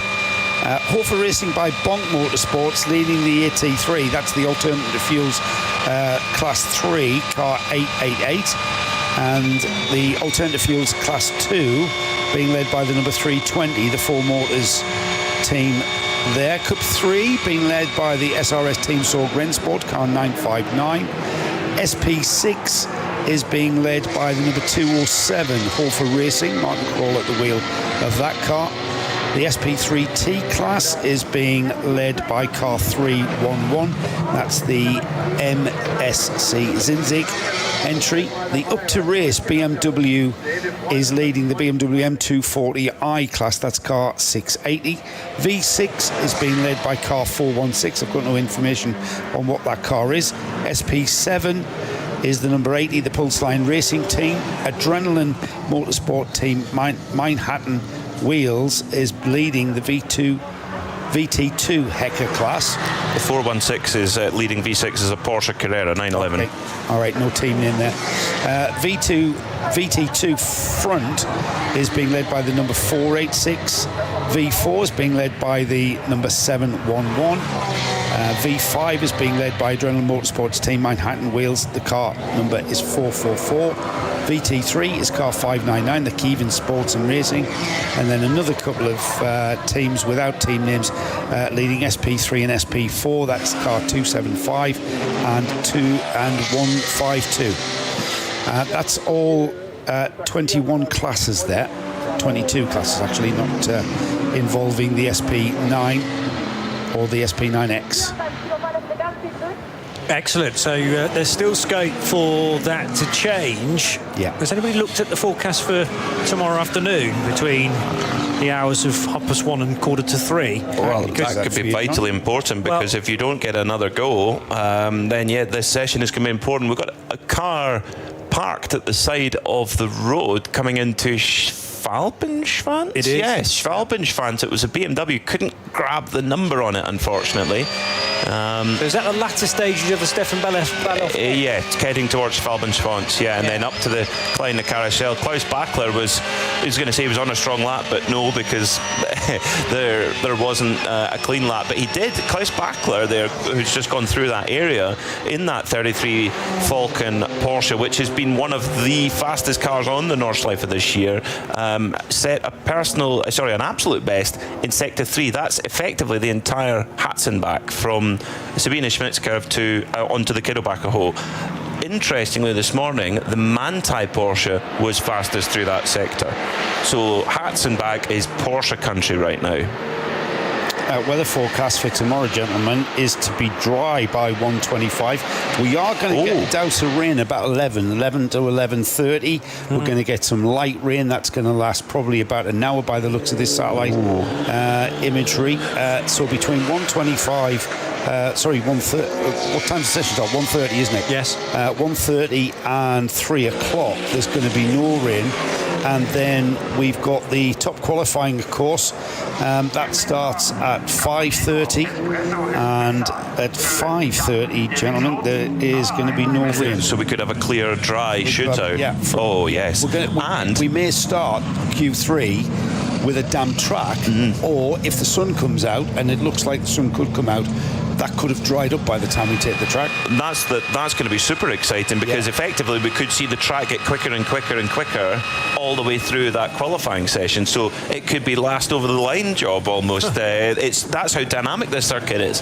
Very exciting. You'll have to tune in or listen in to all of our coverage tomorrow of the qualifying for the entire field, and also the top qualifying, the shootout for the fastest class cars, which begins at 5:30 tomorrow evening, so we'll be on just before that, and with the 2 segments of top qualifying, that will take us through to probably beyond 7:15, which is the time that it's scheduled to finish. But there's always the 1 or 2 that we wait for, of course. They're waved off in order, and sufficient time needs to be given between qualifying 1, top qualifying 1 and top qualifying 2, as we welcome in the 5 additional cars to join those that they know are already in. It's quite a standard looking BMW, which is parked to driver's right at Stefan Belov S.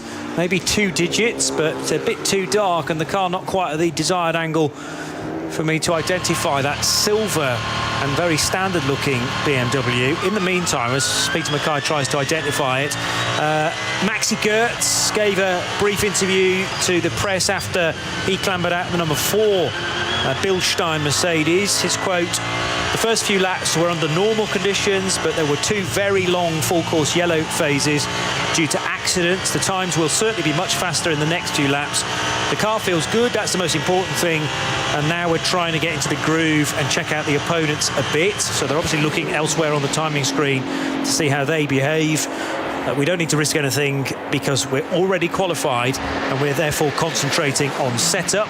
And Glickenhaus, the number 706 SCG 004 for Thomas Mutsch, Frank Mayer, Lance David Arnold and Combe Ladegar on the in-lap shortly before a routine pit stop. The power steering on the SCG failed, and the team's now changing that power steering unit, which means a 15-minute break is required. Lance David Arnold, who has taken over from Combe Ladegar, will then start his practice laps. And number 15, Scherer Sport PHX Audi, driven by Swiss driver Ricardo Feller, is now heading out of Hohenrhein and onto the grid hatchings of the main start-finish straight, and is about to complete a lap 9:21.9. Looks like, well, at certain points during these code 60s and yellow flag areas fading in and out, depending on what's been happening, it has been possible to get just about a sub 9-minute lap, but we haven't got anywhere close to the 8:21.4 that the number 72 BMW was able to set much earlier on in the day during qualifying 1. And that's purely down to incident out on the track giving us slow zones. That slow zone is still there down the hill through the foxhole, isn't it? We've got one. Oh, it's just lifted. Is it just lifted? Really?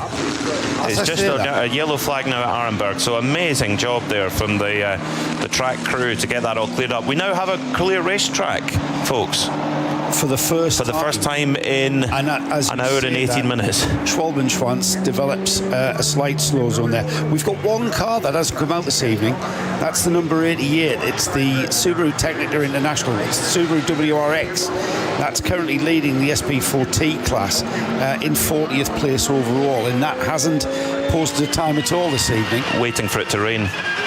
Conditions are too easy. They need the 4-wheel drive to let that loose. So now you need to jump. If you're sitting in the pits right now, you want to get out on circuit, because we don't know how brief this clear track could be. Thomas Preining right now is out running down towards Fade and Kreuz, mate, that Metzgesfeld. They look quite similar going through, and then he's got double yellows, so it's not entirely clear. I think we might be going back. Well, it was fun while it lasted. Yeah, it was fun while it lasted. Talon hard. There's a car facing the wrong way on the exit of Metzgesfeld, so you can understand why it's yellow there. There is an intervention vehicle already on the scene. It always gets me as you're coming out of and there's more intervention vehicles because there's a flatbed. Oh no, that's in fact the Armco truck which left the foxhole and has only got to Metzgersfeld and Callenhard and looking for the nearest exit to head off the track, which may well be as far down the hill as Brightside.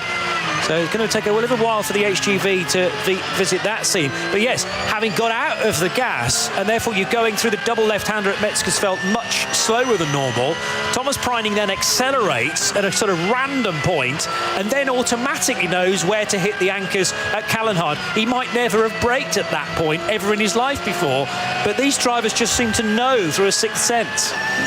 Thomas Preining's a special driver, really, really special driver. You know, a DTM ace. His dad actually was a Grand Prix motorcycle racer. So comes from racing stock, if you like, but really cut his own furrow. He won the DTM Championship in 2023. He won the Carrera Cup Germany Championship in 2018. That is a seriously difficult championship to win. Now, one of the Vulcan horse Astons is off in the barrier. They're all different colours. Quickly look at my notes. It's not the 34. It's not the Pro. It's the 36 car for Vulcanhorst Aston Martin. Oh, that's quite a lot of damage. Well, it's been off the road left and right, and again an indication to me about how much wet weather we've had already, because it is a bog the other side of the red and white curbing, and it's come in to the Armco barrier almost at 90 degrees. Well, that's where it's ended up resting. Direction of travel is behind it. So if you imagine you're sitting in the car, to driver's left is where the cars are coming from, driver's right is where they're heading to, and this is just before Callenhard. This may well be the car that Thomas Preining has just passed that was fully facing the wrong way, therefore, and the 36 is now doing something like a 4 or 5 point turn, and is now heading in the right direction. That is at Callenhard. Yep. I think he got away with that. Big time. I couldn't see any damage on that car. I thought there was a bit on the front, but no. I think it's the livery. It's got like paint splat on it. That makes it look damaged. Okay. I tell you, the key thing from that Aston going off, it's brought a hell of a lot of mud onto the track. I think it's spun the way that we see cars spin here at the Nürburgring, where it kind of goes down one side of the grass verge and then spins across, and it's brought a lot of mud on there. And unless we see a clear up, that part of the track is going to be treacherous, and it's also going to bring the lap time down. It is. You're going to need a long period of dry weather, which I don't think we're going to get. Where that little stream across the road was at Metzgersfeld. A lot of traffic to clear that. True. Yeah, that also. It's going to be treacherous for a little bit. So just now showing there's code 60 still there at Callenhard, but hopefully that will. That's the next corner after Metzgersfeld, about coming up to halfway around the lap. Once that's all cleared up, they should get back to a full green flag track again. Thomas Preining, it won't be a headline grabbing lap time, but still setting good sectors for that car. And the Grello Manthey car. Beautiful time to be out on the track there with the sun setting. The drivers out there at the moment need to soak this up, because it really is literally the golden hour of the sky, where the sun is breaking through the clouds, just showing a golden haze, and with the light beginning to drop away ever so quickly, it's not going to be long before we are full dark here and out on that treacherous Nordschleife, treacherous in the broad daylight, is going to be even more so in the dark hours. So whether or not we're going to see a maximised and optimised lap time, I think that the chances of that are eking away from us, aren't we? And it's not necessarily to do with the light, like I'm implying. It's everything to do with what's happening out on the track. It's been a very eventful session, this, for incidents. The track has been affected massively by that spillage down the foxhole. And even though it's been cleared and given the all clear, it's still going to have an effect on the track surface through that very tricky section, which is it's flat out by pretty much all of our classes, isn't it, down there? Now, the suggestion is that the Vulcan-Horst Aston didn't go off on its own necessarily at Callenhard. I have to say, as Thomas Preining headed past that scene, coming through Metzgersfeld and getting out of the throttle, it looked to be a much shorter hatchback-type car on his left, Thomas Preining's left, headlights facing him, and that is the 477, or it was the 477 VW Sirocco from MSC Kempenich EV. It runs in the VT2 front-wheel drive class. Christian Koger, Thomas Alpiger, Martin Heydrich and Hendrik Seibel, or Seibel I should say, are the drivers for 477 and the 36 car. Now, whether they, the suggestion is they collided and both can continue driving, but I hadn't spotted that the Vulcan-Horst Aston was involved, so I wonder whether that car was off on the right-hand side in the bog, as I described it, and then the Sirocco was facing the wrong way. Both may have got away with that, although if they've collided, there may be some bodywork damage, but at least it looks like both can limp back to the pit lane for the teams then to be able to assess what's really wrong with those cars. As we go into the night and the darkness is descending quickly here at the Nürburgring, the Bilstein Mercedes run by Haupt Racing Team, that's car number 4, they've come up with both a fan-friendly and I have to say commentator-friendly trick where they've used luminous yellow paint. The car is predominantly blue, but it has luminous yellow paint with the Bilstein branding popping out from it to make it much easier to identify in the dark, which of course we have a lot of dark running here in the at the Nürburgring Nordschleife. So if you are watching trackside or indeed on our coverage, you'll see that yellow stripped car, that's the Bilstein Mercedes. Heading for number 4. Oh yeah, on the Grand Prix Strecke, heading for the Ravenol Curve, Bilstein Curve, and then that flat out Ad Van Bogen, the right hand kink, before you then set the car up for the faster version of the chicane. There's a real hard stop left and right, which we never run as part of this configuration. Instead, there's certainly a braking application, but then you can afford to jump over the curves depending on how early on you are in your stint, I suppose. To make sure that the tyre pressures are up and willing to take that, otherwise you may be regretting those curb hops later on in the stint. Has Preining just pitted? Yes, he has. So he completed that segment by doing another lap. Well, you can't get into the pits during this part of the week, can you? Unless you do the Grand Prix track, because it's all coned off. Those cones will be removed in time for the race. Much like Dan Harper did earlier, though, he went absolute best in Sector 1 on his in lap, so really pushing all the way in. So Sector 1 is the Grand Prix, the start of the Grand Prix down to the Goodyear Kera. Do you know why that's important for the driver to come in really hard? You need, if you get the driver to come, in this case, because of the way that this is configured, that you have the driver, you might think, well, I'm just going to ease off and I'm just going to bring it around the Grand Prix track and in, but that's going to let your tyres cool off slightly. So you've got to be all the way into your pit box, absolutely on it, bring the car in so that your tyre engineers have got the optimised and the accurate, I should say, not optimised, the accurate tyre reading from those tyres, and that's where they derive what's best setup.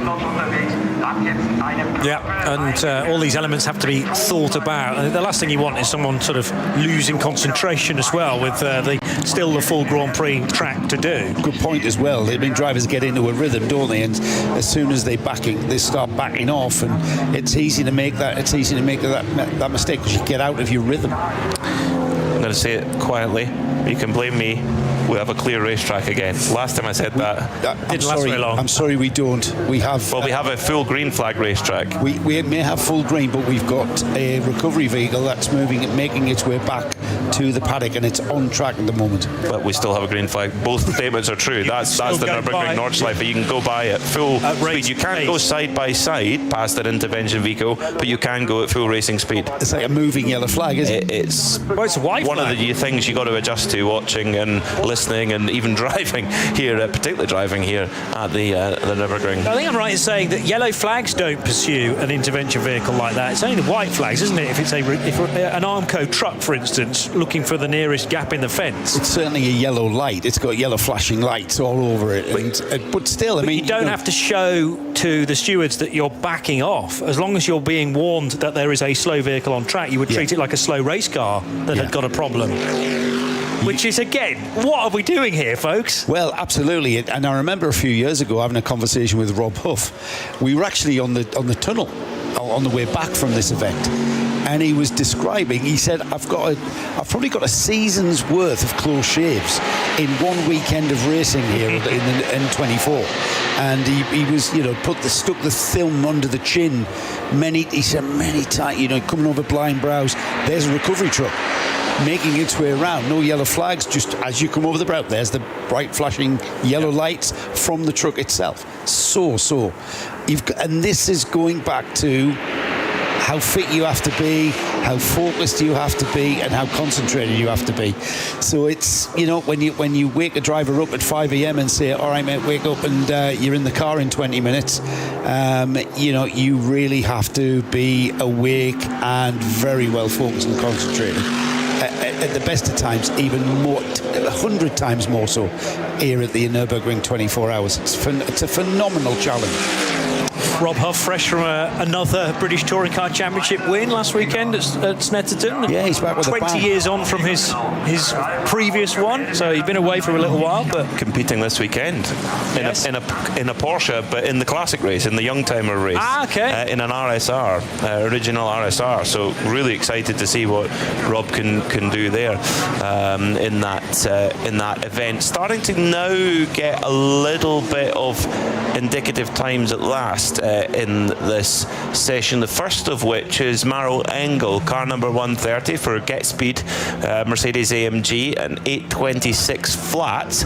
That's still a little bit off what we saw earlier on, an 821.487 for the number 72 BMW RMG car.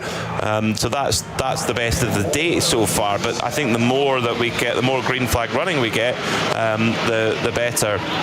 And just as I say that, unfortunately, we have a code 60 at Exmühle, which is just at Breitscheid when they go over the bridge in Adenauer.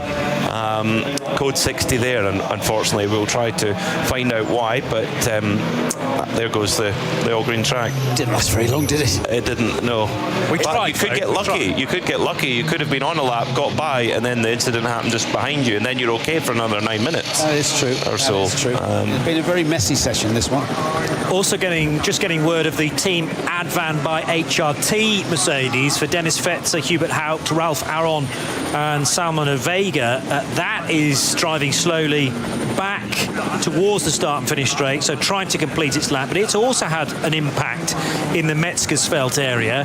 So that's proven to be a bit of a hot spot. Metzgersfeld into Kallenhardt. It was earlier. Yeah, there's a little strip of water that's coming across as you're coming in that fast left. There's a little strip of water that it refuses to dry up, it seems, and that's caught a lot of people out. So is that between the two left-handers at Metzgersfeld or before both of them? Near the second one. Exit of the second one. So there's the run out of Adenauer Forst, where the foxhole opens up into a bit of a clearing. That's a rare treat there is some runoff, I often say there. It's not gravel. There's a fair bit of grass there, so if you do make a slight error, it's more forgiving than perhaps any other part of the racetrack, Grand Prix Strecke accepted. But then as you power your way out of Adenauer Forst, you've got to be wary of not one but two left-handers at Metzgersfeld, plus now that river as well. And then the incident involving the Valkenhorst Aston, number 36, and the 477 Sirocco, which happened at Kallenhardt itself. Less than 2 hours to go as the silhouette of the Nürburg Castle on the hill just to our right, now with a fabulous bit of red cloud immediately behind it, and it is a red-fronted BMW that is currently fastest still, courtesy of the 821.4 that it posted earlier on in the day. Or that car is now on another lap and has just done a PB through sector 3, a 104.2. So that's Daniel Harper at the wheel again. As been a little while since that BMW was in action, so maybe they've chosen to throw the car out now with the track not fully clear, but as near as we've had it for the last hour or so. When Dan Harper got out the car, we caught a little bit on our FX mic of him chatting away in English to his engineer, Dan Harper, and he said, yeah, feels good, everything's good. It was very positive language about how the car was feeling of that number 72 RMG BMW. So they're definitely in a good spot. They've been quick regardless of the conditions all day.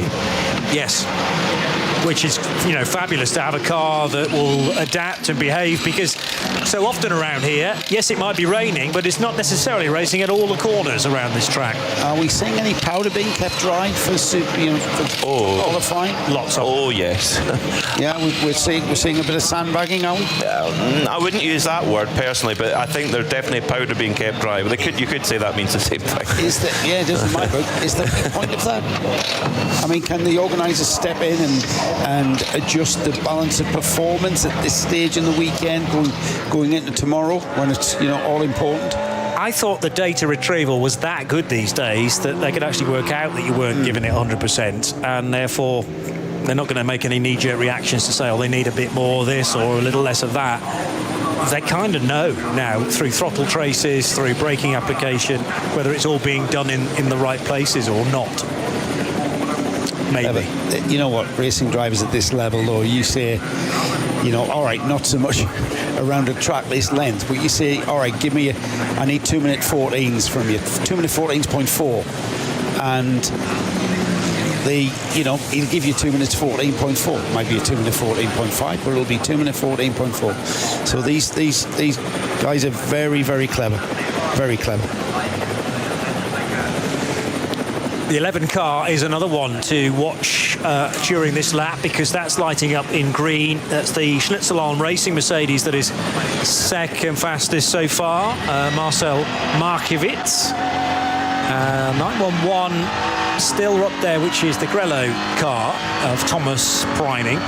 And that car has been driven by Thomas for quite a few laps now. I'd be interested to know whether this is maybe dummying a stint for the race.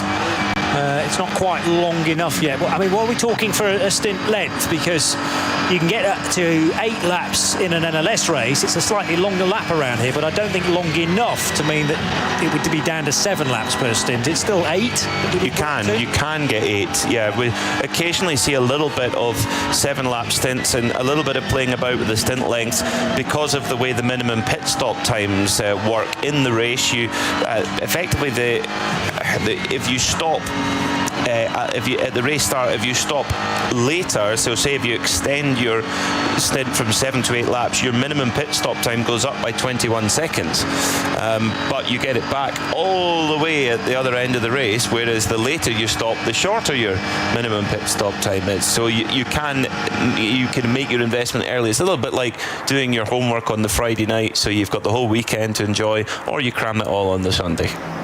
Which of those do you think I tended to do? I think the latter, Johnny. The cramming. Yes. Yeah. Sometimes I didn't bother at all. And winging it didn't seem to provide much success either.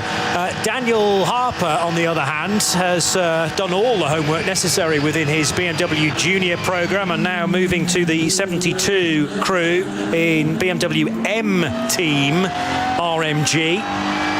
Max Hesse, Charles Vietz, his teammates, the rapid flashing of blinding white light then to one of the Hyundais that needs to be wary that one of the quick cars wants to get through. They also have the blue Lumirank lighting in the windscreen to show you that it's... Now, is that all SP9 cars across the piece?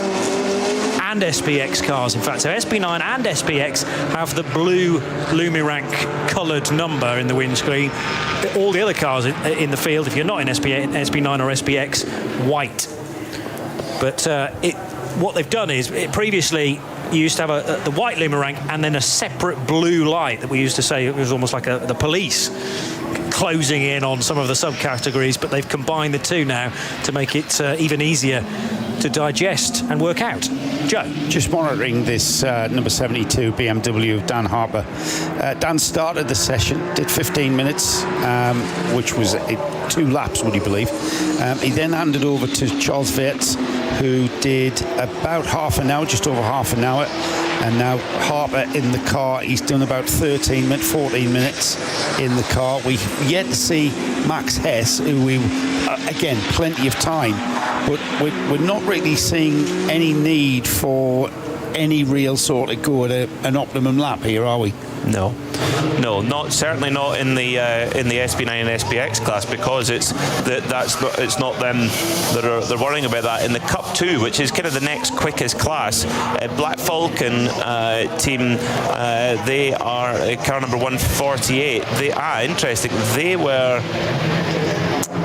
That was the car that we saw on our footage here in the Global Broadcast Centre at Schwalbenschwanz being towed along by an intervention vehicle. It still sits in class pole, but hasn't improved on its time from earlier yet, and may not do so in the session, depending on when they get the car back, how much repair it needs, etc. The next best car in Cup 2, which is a class for Porsche 992 Cup cars, is about 4.6 seconds back on the times from earlier. Problem also for the number 24 Lion Speed Porsche in the SP9 class, a spin on the Grand Prix Strecke. If you're going to spin, that's certainly the place to do it. Do it on the Grand Prix Strecke rather than on the Nordschleife. Plenty of runoff, isn't it? Plenty of runoff, plenty of grass area to turn the car around, as we've just seen the number 24 do just that. I'm just checking on who the driver is in that number 24 at the moment, and it's Antares. Or are we pronouncing that name as Au? A-U. Antares. Or Au. Yeah, I tend to kind of jump between the two, really, to cover all bases. Just did it. Yeah, very good. And being Chinese, sometimes they like their surname to be said first as well. So, Antares sometimes. We can vary it. Patrick Niederhauser, Patrick Kolb, Indy Doncher are the remaining drivers in number 24, the Lion Speed GP in their Porsche 911 GT3R. Another reason to spin on the Grand Prix track is that you then don't necessarily have to venture out onto the hats and back with scrubbed tyres, because if you suddenly realise there's a heck of a vibration coming from your Porsche, you would really have wished to have turned right at the Hyundai Curva at the end of the lap, and then into pit road instead. Still quite a bit of light elsewhere around the racetrack. That's partly down to the outstanding camera technology these days as well, because from Thomas Preining's vantage point, it did look a lot darker a moment or two ago. He's certainly not relenting in the pace, though, approaching Arenberg through that rapid left-hander at Schwedenkreuz, then needing to muscle the car over to the left-hand side to approach Arenberg with the widest possible angle.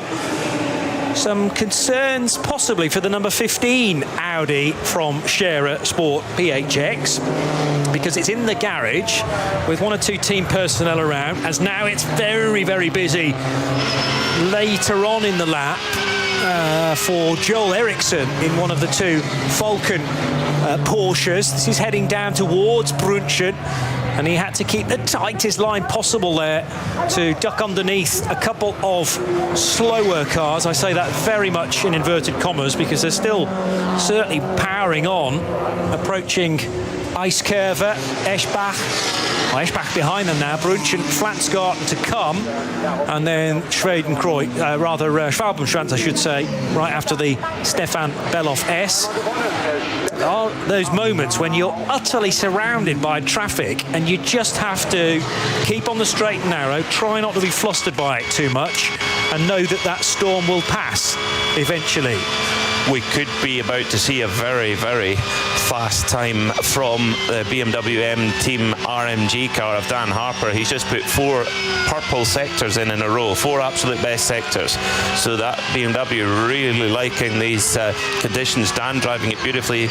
We mentioned how what we picked up on with the microphone debriefing with his engineer, with the mechanic, saying, yeah, car feeling is good, everything's good. Clearly it is, because now he's got a bit of clear air and a clear racetrack, able to lay down some seriously competitive times. The projection is an 8 minutes 17, Peter.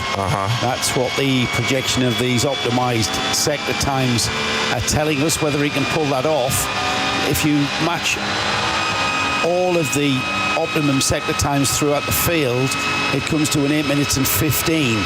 However, the human element has got to come into that, as some cars are more suited to other parts of the track than others. 8 minutes 15, I'll be delighted to see that. But at the moment, 3 more sectors to complete for Dan Harper in the BMW M team, RMG, car number 72, is on target for an 8 minute 17. Well, let's have a run through the classes, because the top, we always talk a lot about the outright leaders, where they're going to set their grid positions tomorrow. But for all of the classes, the 23 classes here at the Nürburgring 24 Hours, 21 of those are setting their grid positions as we speak. So at the moment in Cup 2, your leader is the number 148 Black Vulcan machine, with a lap time of 8 minutes 33.017. So that is the class for Porsche Cup cars. In SPX, it's the Glickenhaus, driven by Lance David Arnold, just put in its best lap of the day, an 8:33.861 for that beautiful light blue Glickenhaus machine. Then in SP11, a car quite literally in a class of its own, the Dur Motorsport KTM Crossbow GT2, which is by far the fastest car down the straight, a hugely slippy car and fast car too, a lot of power. 8:51.154 is that car's best at the moment. In SP8T, I'm sure will be a big fan favourite car. Your provisional pole sitter at this point in time is car number 150. It's the Bilstein car, the BMW by Black Vulcan. This car has some names that will be very familiar to those who peruse the archives of YouTube. Misha Khairudin, Jimmy Broadbent, a very well-known streamer, Super GT, or Steve Brown as he's known, and Manuel Metzger, former winner of this race. They sit on pole in their class at the moment by a good margin. SP4T, it's the Subaru, the big Subaru from Japan that leads the way, 40th overall at the moment. In TCR, not really a surprise, the Works Hyundai Elantra NTCR, Mikel Azcona driving at the moment, car 830. Their best time, a 9:02 flat, is their best of the day so far. In SP10 for GT4 machinery, for Dor Motorsport in their Aston Martin, that car is on pole provisionally at the moment, a 9:02.317. In the alternatively fueled 83 class, the Hoffer Racing by Bonk Motorsport car, 9:02.3, they're on pole right now. In the 82 class, the Four Motors GmbH car sits, that's a Porsche Cup car, 9:03.148 at this moment in time. And in SP, the next class along is Cup 3, and I've gone past the pole, so there it is. SRS Team Sorg Rennsport, they sit in pole on their class with a 9:03.656 at this moment in time, but that could well change a lot over the next hour and 43 minutes. In SP6, it's the Prince family outing, the Hoffer Racing BMW M3, it says here CSL, I've seen it on the entry list as a GTR. I think it's a mismatch of lots of things. 9 minutes and 25 for them. Then in SP3T, it's the Audi TTS MSC Sinsig that leads the way. That's the class the Dacia is in, so at the moment the Dacia has got to conquer that Audi to get up on pole position there. In the highly competitive BMW M240i class for that aforementioned vehicle, your leader there at the moment is the Up to Race car 680. That sits with a 9:43.854. In V6, it's the almost completely standard road car Porsche 911 Carrera of a 991 vintage, 9 minutes and 46.7 for them. Still scrolling through in SP7, the Porsche 718 Cayman of Plus Line Racing Team leads with a 956.174. That's car 80. Then in class V2T Heka, that's for rear-wheel drive V2T cars, car number 500, Adrenaline Motorsport, real stalwart of the Nürburgring Nordschleife, 10 minutes and 2 seconds, 0.9 for them. Then in the VT2 front-wheel drive class, it's the Hyundai i30N, 10 minutes flat, 10 minutes and 8 seconds. In V4 class, car 711 with no team name for that, BMW 325i, 10 minutes 23. Then it's the Adrenaline Motorsport Porsche Cayman in V5, 10 minutes and 24 seconds. Their pull time at the moment. VT3 led by the Kievan Sports and Racing Team, 10 minutes 37 with their BMW 335i. And last two, SP3 is led by the BMW 318 Ti of E36 generation, 11 minutes and 9 seconds. That's a fairly old car now, E36 generation, but still on pole in class. And finally in SP4, no team name, BMW 325 Ci, car 152, a 12 minute and 6 second lap time. That is your rundown of not one, not two, but 21 classes trying to get onto their provisional class pole. Of course, SP9, the top class, and SPX, they will set their grid positions tomorrow in top qualifying. What do you reckon to that first half of this evening session then, P-Mac? Very, very, I would think frustrating for the teams. For us, it's always interesting to watch, but frustrating for the teams having a lot of interruptions with slow zones, etc. What I'm looking to see is, now that we've got a clear racetrack, yes, it's getting darker, but are we going to see that timing screen light up? Just as I was doing that class update, an 8:17.236 for Dan Harper. That'll do it. And Peter Snowden joins us for the first time this week. Snowy, who knows this place very well indeed. We've been sitting in our secondary booth, our second studio, if you will, watching this. What have you noticed about this? From my point of view, the work they did over the winter, it has paid dividends, because there's some. I'm thinking of the Vauxhall. Porsche number 5, the race-born Herbert Motorsport car, the fat turbo car heading down to Vauxhall now. I mean, that was always quick. But Dennis Olsen, he's not going to lift all the way down through the Vauxhall, and he's halfway up the other side before he even thinks about it. That's only because there's a car there. They are hauling the mail now, aren't they? Two things about the Vauxhall, John. It's not as quick as it used to be, would you believe? Talking to David Pittard when he first drove it, he said they're taking the bumps out of it, obviously by resurfacing it. So you've got to get your head around it. You've got a muscle memory of how you drive that. You now drive it quicker down it. But at the end, there used to be a chamfered curb you could use on the left as an exit. Now they've taken that away. So in actual fact, he said it's quicker all the way down. And he literally said it's resetting your brain. You can drive down it faster, but you can't exit the way you used to. So the net effect is it's actually a slower section than it used to be. He said it just completely messes with your head. And that's from David Pittard, who won this race last year. So he's kind of got some good credibility there. I would say he knows what he's talking about, definitely. We saw Alan Tardis having a spin in it was the Ravenol curve, wasn't it? He's gone off at Metzgersfeld as well. Wait to find out how damaging that might have been. Bruce Jones joins us as well for the first time this weekend. And as far as you've been watching, you've been doing a quick bit of research, final bits of research. What's caught your eye in the opening of this evening session?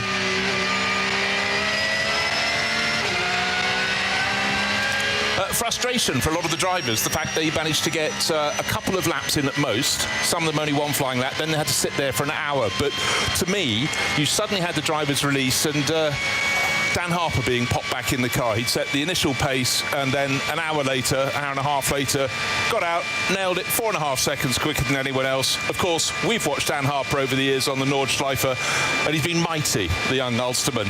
And again, he's delivered in this absolute top-end field, and everyone else is trying to keep up with him. But, you know, it's very very important. It's, you know, they've got the qualification done from their point of view, but again, it's just peer pressure. BMW at the front, Dan Harper delivering. I was going to say exactly the same. You used the word frustrating. I was going to say it was messy and through no fault of anybody. It was just the track's resurfaced. It's new. It's also rained a lot, therefore it's quite green. It needs to rubber in, as we always say. It's dry now, so it's a hugely evolving track in this session for 3 and a bit hours. But it is frustrating that, and as you said, Dan Harper there, we've watched him in that junior team, which is now disbanded sadly. But they've got one of the drivers with us, so Neil Verhagen's been replaced by Chris Wirtz, is it not, for this session, for this race. But it was Charles Wirtz, yeah. Charles Wirtz, my apologies. In fairness, to be honest though, Snowy, that's because BMW want Neil to concentrate on the US part of his programme.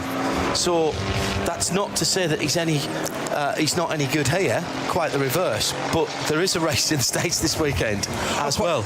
We've said that before, haven't we? That they're BMW factory drivers. Those 3 of them, Neil Verhagen, Dan Harper, and who's the third? Who's the Max Hess. Max Hesse. Yeah. The 3 of them, and they were a couple of times they put them down into GT4 cars, into an SP10 category, not to get experience, not because they weren't good enough in the GT3 car, but to actually they are developing as drivers. That is their job.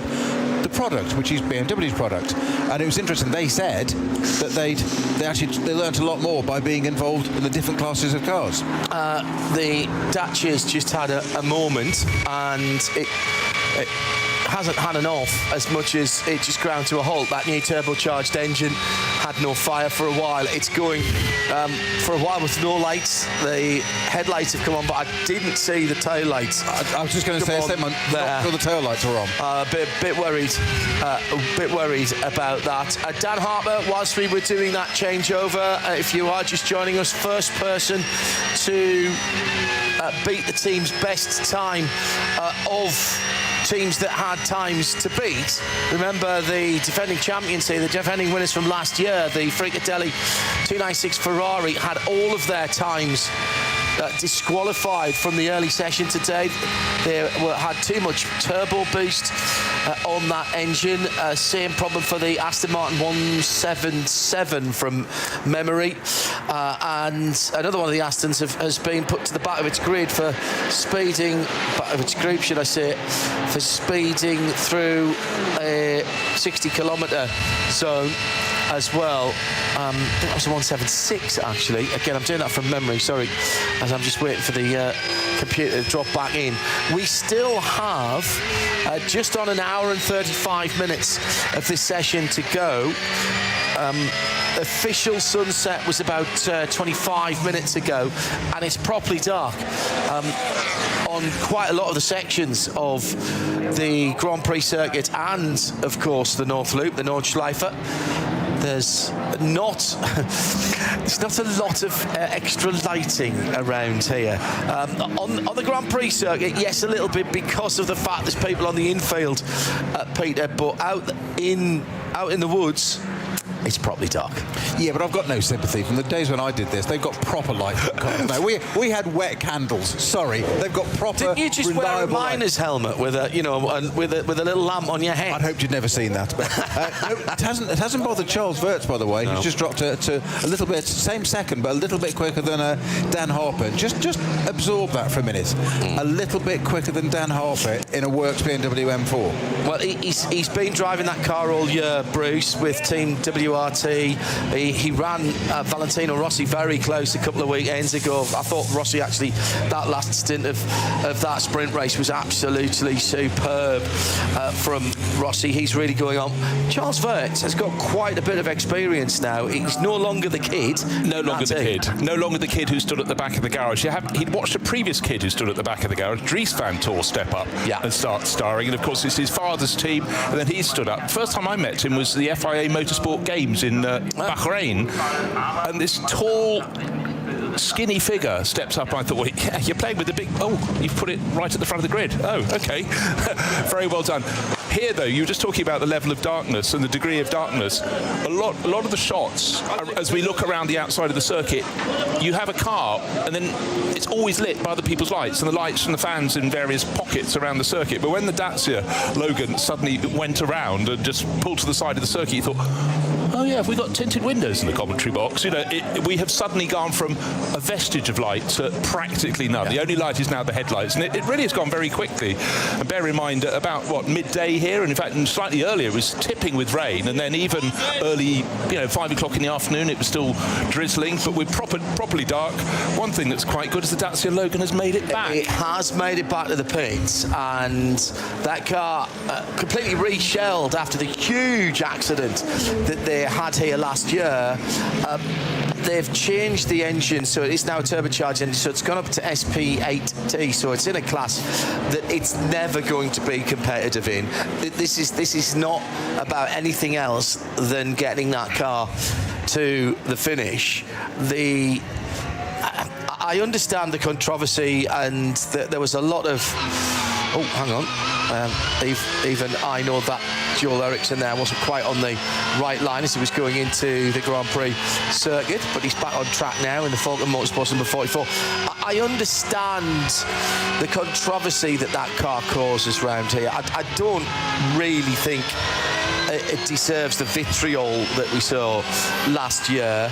It's a throwback to when I first came here to do this commentary in 2007, and we still had the under 1600cc cars then. Oh, wind it back another decade ahead of that, and the sheer number of the tiddlers, if we can call them that. And to me, just the closing speed was the hideous thing. But you raced here, of course.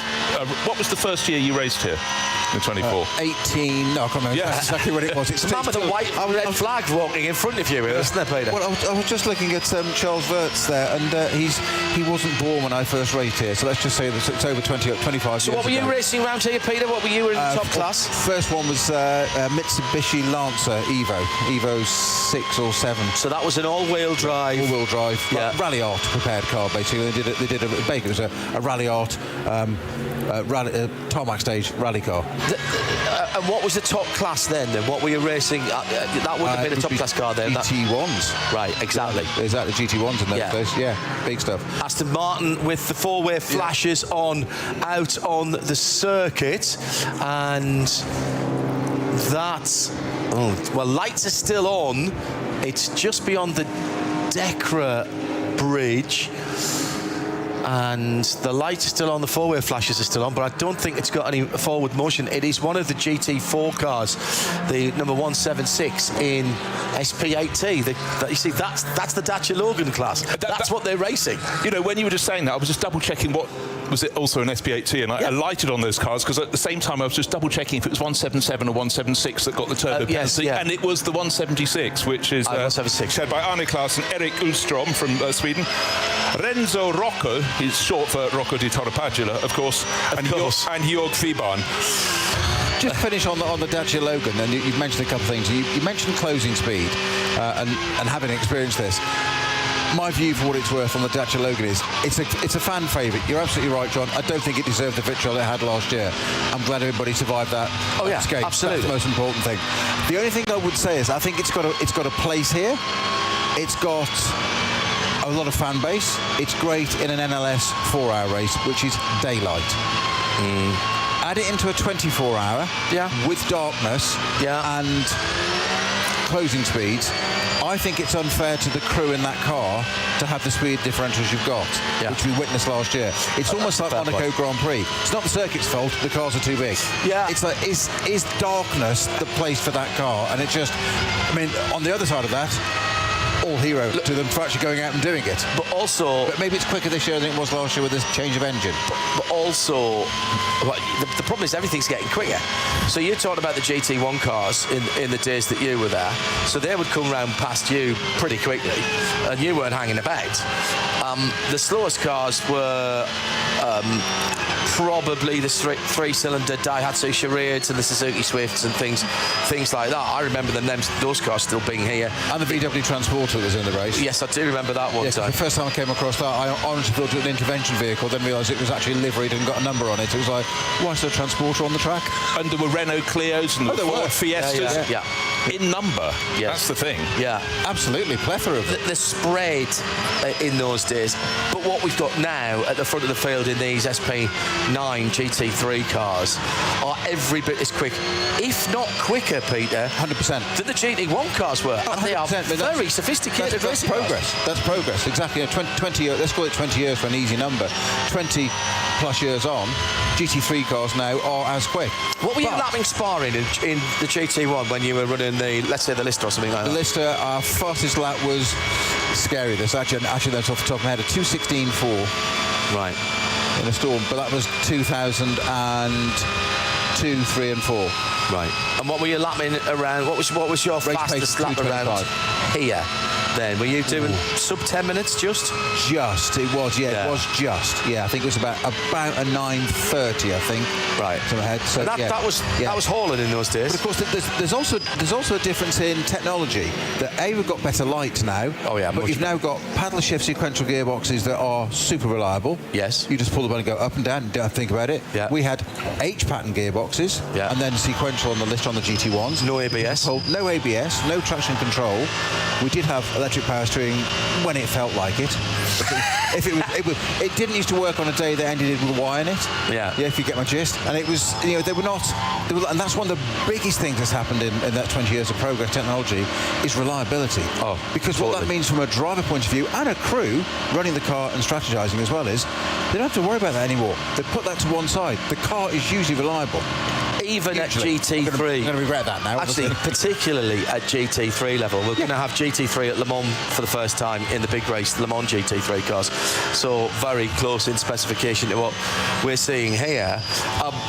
These cars at the front of the field, if you're watching this for the first time, listening to this for the first time on RS1 and our syndicated World Feed TV here, and we are live at, what time is it now? 4 minutes past 10, Central European summertime. These cars now, Bruce, when we, you've been going to Le Mans longer than me, but I go back to 89, and a 2 or 3 or 4 lap gap between cars at Le Mans at the end of the race was seen as a pretty close event, to be honest. And it was, let's get through to, never mind the morning, let's get through to 10 o'clock, 12 o'clock and have a 4-hour race and see what we've got left. Nowadays, it's flat out all the way through, even with the GT cars. Yeah, and just the sheer level of reliability. They can just attack. So you can't possibly afford to cruise overnight. But even when you look back over history, some of the great Group C races in the great Group C era, you look at it and, Derek Bell, he won it by four laps. Yet in the early stages of that race, it could have been an absolute humdinger till midnight, even till dawn. But then the fall away in the last 6 hours, but you forget. Yeah. Bit of change for second place. Marco Wittmann has put the Rover Racing BMW number 98 into second with an 8:21.419. The von der Linde, Marco Mappelli, Jordan Pepper, Huracan. This is the number 27 car, the Red Bull team Abt machine. What a stunning livery and car that is. They've got a sensor on the rear of the car. Don't have any more info than that, but that is being replaced. About a 10-minute fix we're hearing from the team down there. At RSL_studio, hashtag RSL_N24. Good evening, good morning, whatever it is with you on this Thursday as we are here. Big day tomorrow with 2 shootout sessions for the SP9s and SPX cars. A dozen cars already qualified into the final, the pole shootout, if you will. The rest of them are going for just 5 places. So what, 14, 15 cars going for just 5 places tomorrow? We'll have that for you live. And while we're talking about coverage, all of the other 24, the ADAC RAVENOL 24-hour sessions are live and free with no blocks or breaks on the audio ever. The race, there are a couple of places where there's different syndications, which means you'll still get our coverage, but you won't be able to do the link at radiolemans.com or on YouTube. However, we are going to give you a little Billy bonus on Saturday morning. It does mean an early start for Peter Mackay and Bruce Jones, but frankly, we pretty much had to hold them back from this. They would camp in the studio overnight because the full young timer race is going to be covered on the World Feed TV with English language for the first time. And you two are buzzing about this, genuinely are. You know, I wouldn't normally welcome with open arms a 3-hour race before a 24-hour race. But when I started, actually, PMAC sent through the entry list, and I was quite disappointed. Then he realised he'd sent through one from the previous weekend. Yeah. Then he sent through the correct one. I press print, and then you suddenly see it's going printing what? Oh, one of 27 pages. The entry is enormous. So we went down to the paddock as they were just starting to leave the paddock to go out on the track. They had a 2-hour qualifying session tonight, and the cars just kept coming and coming, and you thought, it's a Lada. And you go, oh, doesn't that BMW 2002 just look the business? Then you had a Lancer Beta Monte Carlo, etc., etc. And Opel Cadets and Ford Escorts, but a Porsche 928 and so on and so forth. It's a really eclectic mix. And one VW Golf looked as though they literally had stuck a number on the door. Yeah. And precious little else. But it's a broad church, which is what I love. Audi 50 Cup cars. One was on the list. Yeah. Is it here? I didn't see it, but then again, I didn't get to see the first car actually go out to the circuit. There's a little yellow Renault 12, cars you never thought you'd see in a racing circuit unless it got on there by mistake. But why not? Peter was talking about the Renault 12 all the way down as we were driving down in the Genesis GV70. He needs to get out more. And incredibly, as we pull into the supermarket to get a few comestibles for the chalet, there's an off-white Renault 12, and even as we're pulling off, I said, that's not just a Renault 12, look at the wheels, that's a Renault 12 TS. And Bradley and Matt were like, oh, you French car ADAC kind of. I said, you've done nothing till you've had to change your clutch in one of those, because it's a north-south engine with front-wheel drive. Peter? Bruce, word of warning, don't get him on Citroen DS's.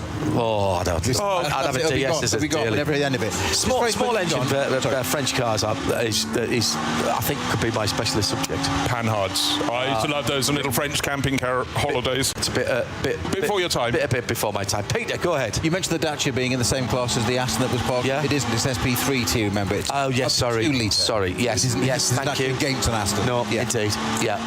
SP3 turbo. It's got a turbo now, but it's still up to 2 litre. Bjorn Griezmann is out on the Nordschleife at the moment in the Toyota GR Supra. This is the GT4 Evo. This is one of the alternatively fueled cars, the GT7 A-Fuel Team Griezmann cars. I'm not sure the Super GT4 has taken off as well as Toyota Gazoo Racing would have liked in terms of customer cars. We've had a few people having dalliances with them in, for example, the Michelin Pilot Challenge in the US, and in fact has won a race.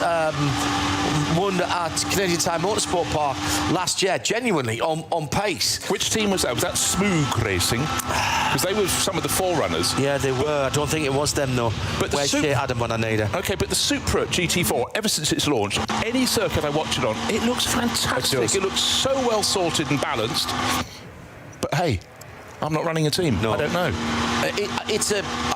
The road car, of course, is a joint co-production, if you will, with BMW. So there's various bits of BMW and Toyota that's melded together in that car. Effectively, the Z4 is the convertible version of this car, which BMW have the exclusivity on the open top version. Gazoo Racing have turned this into a pretty decent racing car. I think it was Saito Racing that won. That just came into my head there. That could have been something else. At RSL_studio, hashtag RSL_N24, please. Remind me of that, because I haven't quite loaded the chip for all the IMSA stuff this weekend. And anyway, it's WeatherTech rather than rather than Michelin Pilot, which is next weekend, of course. Michelin Pilot with their 4-hour race next weekend. They are headlining the return to Mid-Ohio Sports Car Course. We've got the first round of the new Mustang Dark Horse Challenge, as well as Mazdas and Porsches actually are the same weekend, although supporting the Grand Prix, and it happens to be Le Mans Test weekend as well next weekend. So another bumper weekend for you if you're an endurance racing fan. The next few weeks are absolutely incredible.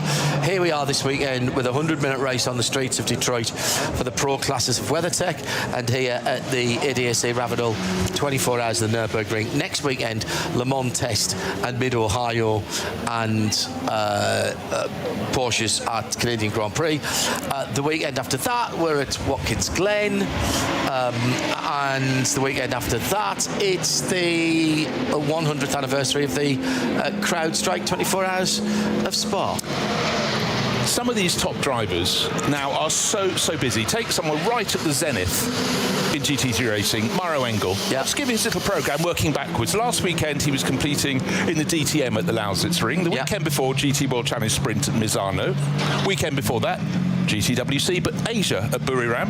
And the weekend before, GTWC Sprint at Brands Hatch. And I haven't gone back, but that's just 4 weekends. This weekend, I haven't checked what he's doing next weekend, but it's just, they live their lives on planes now. Is there a DTM race this weekend as well? No, that was last weekend. It was the last weekend. Yeah. And of course, DTM cars now are GT3 cars, so it's just more intel. It's not even a different category, is it? There's lots and lots and lots of seat time. Driver's dream.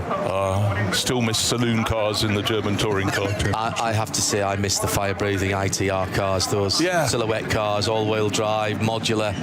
Oh my goodness, those things were incredible. But in one of the support races here, we've got the sort of 25-year-old vintage DTM cars, and they still tick my box. There's an Astra V8 that's here of the same type that won this race in period, coming straight out of DTM. I was fortunate enough at those days, just after that time, to be at RML at the turn of the century. Stop it. I know. And RML were commissioned to do the concept car for Opel OPC. Volker Strycek was here in a Cupra this weekend, which doesn't sit quite right with me. That I'm going to have a word with Volker when I see him.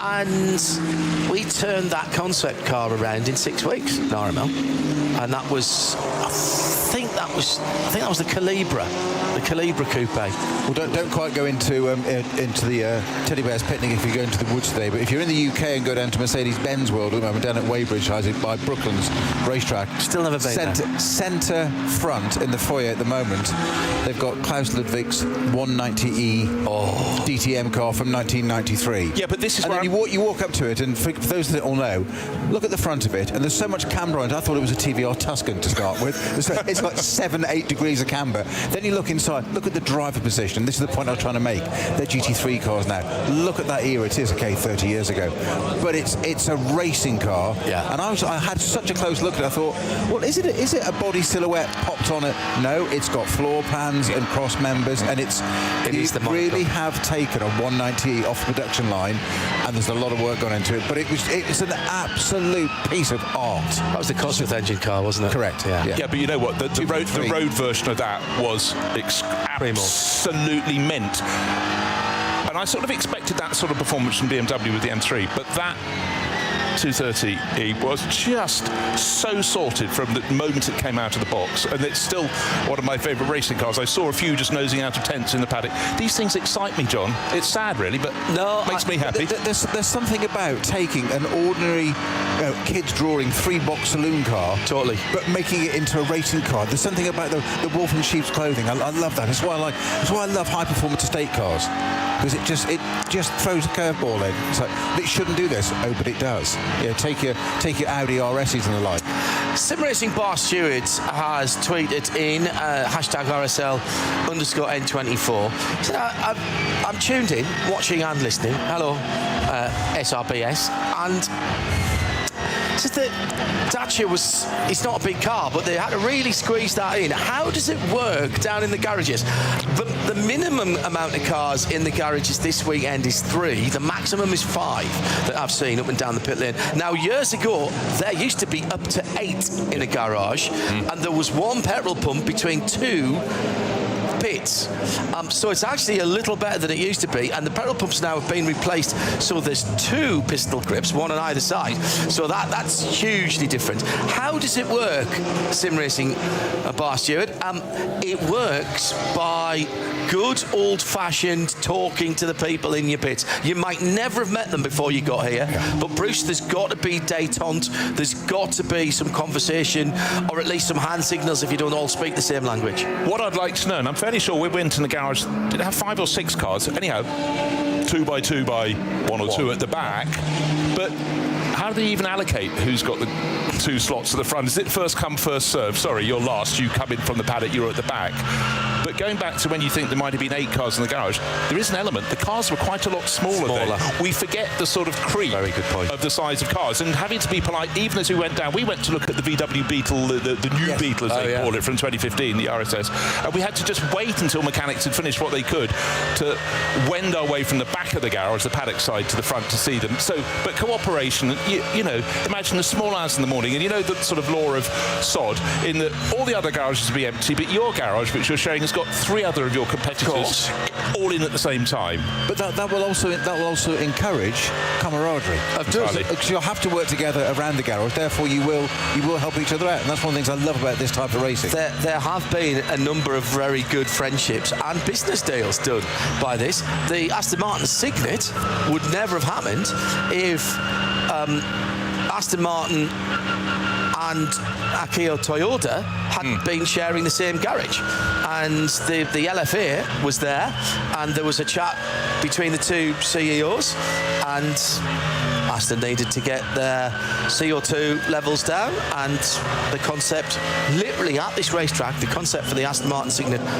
one of the smallest runs of Astons ever, actually, for the smallest car, was born. And that's happened in, you know, people garage with somebody one year, ends up driving with them the next, because they've made friends. It comes down, I talked to David King about this years ago when he was still at Aston Martin, and he said there's a sort of gentleman's agreement. Is that one of the Rover Racing cars? Rover Racing BMW is facing the wrong way. Right. There has just been an improvement. There has just been an improvement. It could be Raffaele Marcello, who's just gone second fastest. Oh, no, the car is second fastest. He's just taken it over. But the 98... Both of them have just recently done their best laps. It's Augusto Farfus was in the 99 and Raffaele Marcello in the 98. I'll finish off the story. David King said, look, there's an unwritten rule. In the days when there was only 1 pump between 2 garages, potentially, 10, 12, 14 cars, the better off in class got the chance to use the pump first. So you might have been 25th, but 5th in class. Somebody was 31st, but leading their class. Then you go, when are you coming in? There's an etiquette. There is an etiquette, and it's the same for moving around in the garage. But you'd often see also drivers from teams that are sharing, mechanics from teams that are sharing, will sometimes pitch in and help if there's a car that comes in that's particularly damaged. It's brilliant to watch. The Rover Racing BMW that's off, the Marcello Raffaele number 98 car, the same spot is also RPM Racing's Porsche is off the same 107 at Wipperman, actually. Right. It's just past Wipperman, so maybe the 2 have had a little coming together. Just remind me, you mentioned Aston Martin Signet. Remind me when we've done this, John, to come back to the ultimate evolution of the Aston Martin Signet.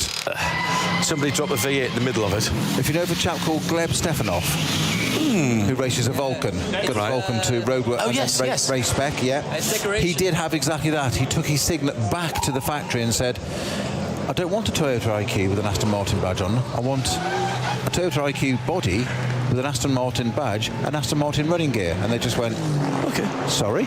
Lots of head scratching. I think something in the order of, there's a check signed, you fill it in. That sort of deal was sort of okay. So it has a V8 mounted behind the engine. It's a 4.7 in it. It's a full Vantage spec. It has the shortest prop shaft ever. It is basically 2 UJs connected. There's a little bit of steel in between. And if you go on to various platforms, you know what I mean, on the internet, you can find, and you'll find an Aston driving specialist, David Hornsey, driving it up to festival speed up the Goodwood Hill. And it's he said it was the most ridiculously overpowered kart he'd ever driven in his life. Yeah. And keeping it in a straight line was impossible. What's really funny... I love the idea. What's really funny about that is when that car came out, I suggested to David King, and it would have been Uli Betts who was still the CEO, for an April Fool, that they actually put that out with a mid-mountain V8. It exists. I've seen it. The most interesting concept that I'd been around that happened was when RML again mounted a twin cam Super 2000 touring car engine transversely into the back of a Nissan Micra. It subsequently became a V6 from a 370 because it was slightly less temperamental, of course it did, to run. And on the occasion of that car first being fired up, it was run out by our test driver, and at that time also at RML effectively the works manager, the factory manager, who was none other than one D. Leslie Esquire, David Leslie, God rest his soul, much missed David as ever, particularly coming around to Le Mans, and I was the ballast, sitting in the passenger seat with a set of cans, dead cans on, because it was loud. And on went a set of trade plates, and off we went round the trading estate. Brilliant. May I just draw your attention to a certain car on the track at the Nordschleife at the moment. It's a green and yellow Porsche. Mm-hmm. Number 911 on the door. Yeah. With a certain Frenchman at the wheel called Kevin Estre. Yep. He's a neighbour of ours where we're staying this week. He's got his family just down the road. I bet he gets there quicker than we do. Well, I bet he does. And he'll use the grass as well. Fourth at the moment for the Manthey EMA Grello Porsche. This from Freddie Jenner. Correct me if I'm wrong. Is this the first race since 1970, i.e. since the first N24, that we've not had an Opel on the grid? If that's true, that's a great start. Okay, the Manda's not here, but we've often had a Cadet or an Astra somewhere, a GTE of some description. I think, Freddie, you might be right on that. At RSL_studio, hashtag RSL_N24. If you found an Opel, and it has to be an Opel, it can't be badged a Vauxhall or anything else. If you found an Opel on the entry list, let us know. Otherwise, this is the first one since the opener. Since the opener, 1970. But in that first grid, you can be sure, I can go and check if you want, but I shan't, how many Fords would have been on the grid? Yeah. How many Opels? Yeah. And VWs? That would have been... Yeah, the majority of the grid. Yeah, more than half of the grid. And things are changing. Ford is now really dipping its toe more than properly back in the water. I'm sure we'll have some Mustang GT3s here, in 12 months' time. But the more the merrier, frankly, the more manufacturers. But yeah, times do change. But Opel sort of hung on for a whole lot longer in this event. So it was Nicholas Jonsson at the wheel of the RPM Racing Porsche, the Cup 2 class car that seems to have had its moment out with Raffaele Marcello's Row Racing number 98 BMW. The cars, Peter, did appear to be facing in opposite directions while sitting against the barriers, and I think that was Marcello's outlap. I think it was, because the previous sector, this is at 9:10, so that is most unusual. And by the there has just, my timing screen has changed. It is Kevin Estre. I was about to say, the number 911 Grello Manthey Porsche's got Ayhan Şanküven, the very, very talented Turkish driver at the wheel, but it's suddenly reset itself, and it's Kevin, and he's on a charge. It was the number 99 Rover BMW, so that was Augusto Farfus who'd taken that car out. That was the accident was at Wipperman, and it's been parked on the approach to Brünchen. So let's see how quickly that car is brought back. Outside assistance here, not only is it not terminal in terms of your chances in the race, it's actually it's encouraged that you will be brought back to the pits if the car can be brought back to the pits. If you can get on a flatbed or it can be towed back, it'll be brought back and you can get it back into the race. This is a slightly different way of racing. Well, Augusto Farfus is in the pit lane.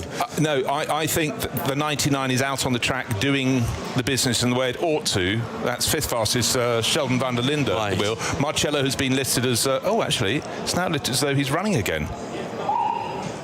Well, maybe that car has... I think there's been a bit of a timing screen adjustment, but I'm fairly sure it's the 98 that's sitting at the side of the track. The car that's still second on our timing charts, but still at the top, it's another BMW. It's BMW M-Team RNG. Max Hess at the wheel at the moment, but the driver set that time was Dan Harper. Can people beat it? Dave Alcock talking about ITR and DTM, particularly that Mercedes 190 and the Cosworth engine car. He says, you're talking my language.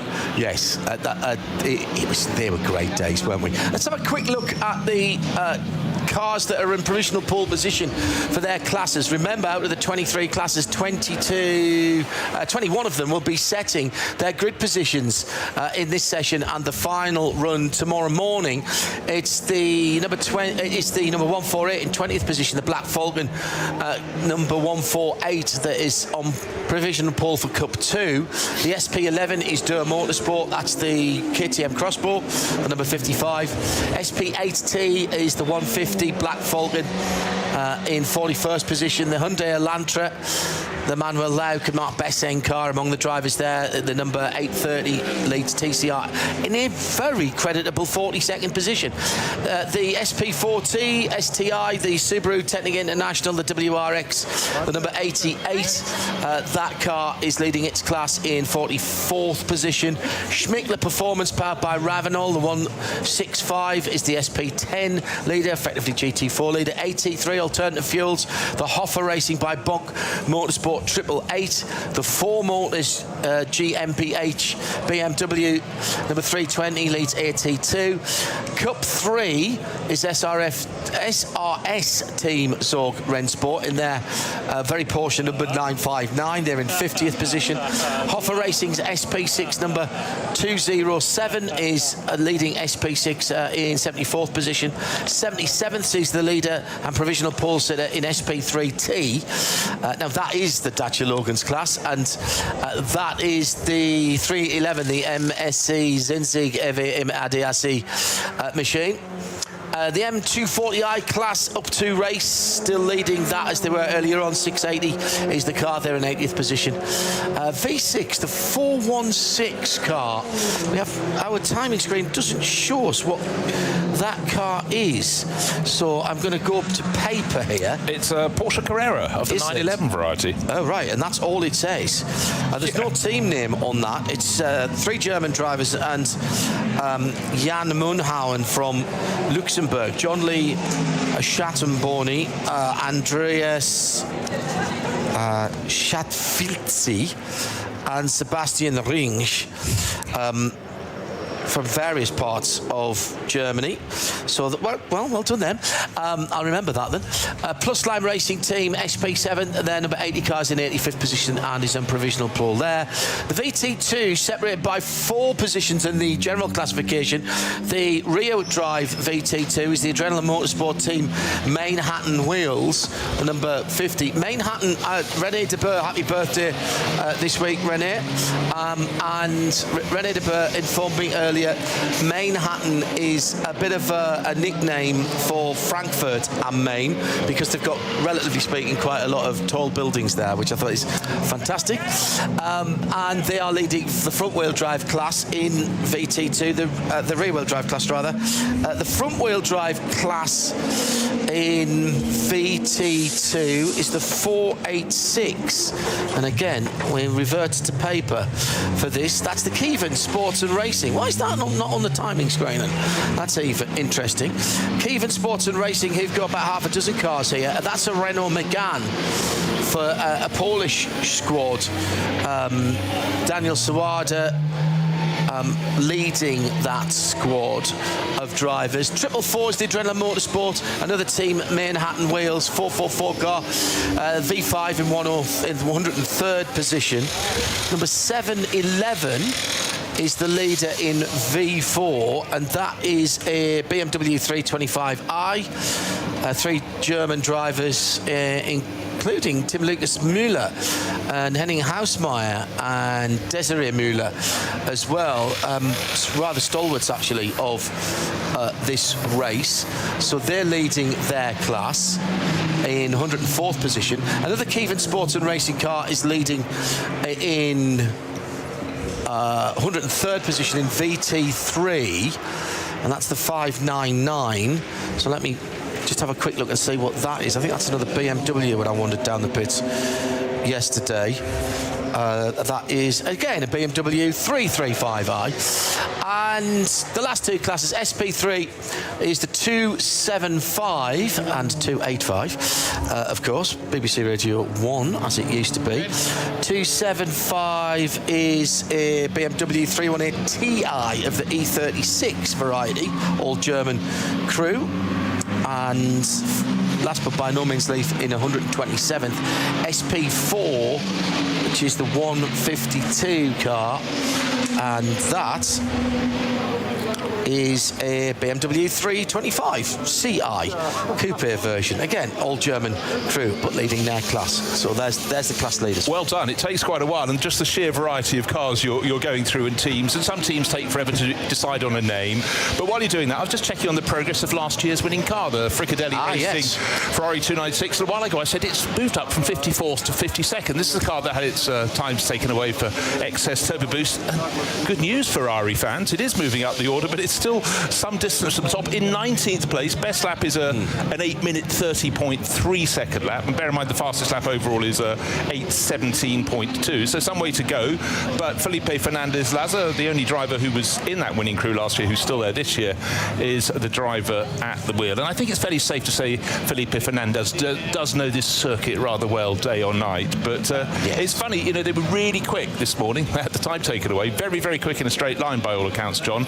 But they seem to be on the back foot, and I guess in this session with that, you know, 1 or 2 flying laps and then that whole hour with slow zones, they just haven't had the chance to settle down, but at least now they are. But still the fastest cars at the moment out on track are lapping very good, about 10 seconds faster than them. But actually at the moment it's a lot of cars now coming into the pits. We've got just under an hour remaining in this 3-hour session, and I think some teams are they've worked through what they're going to be doing.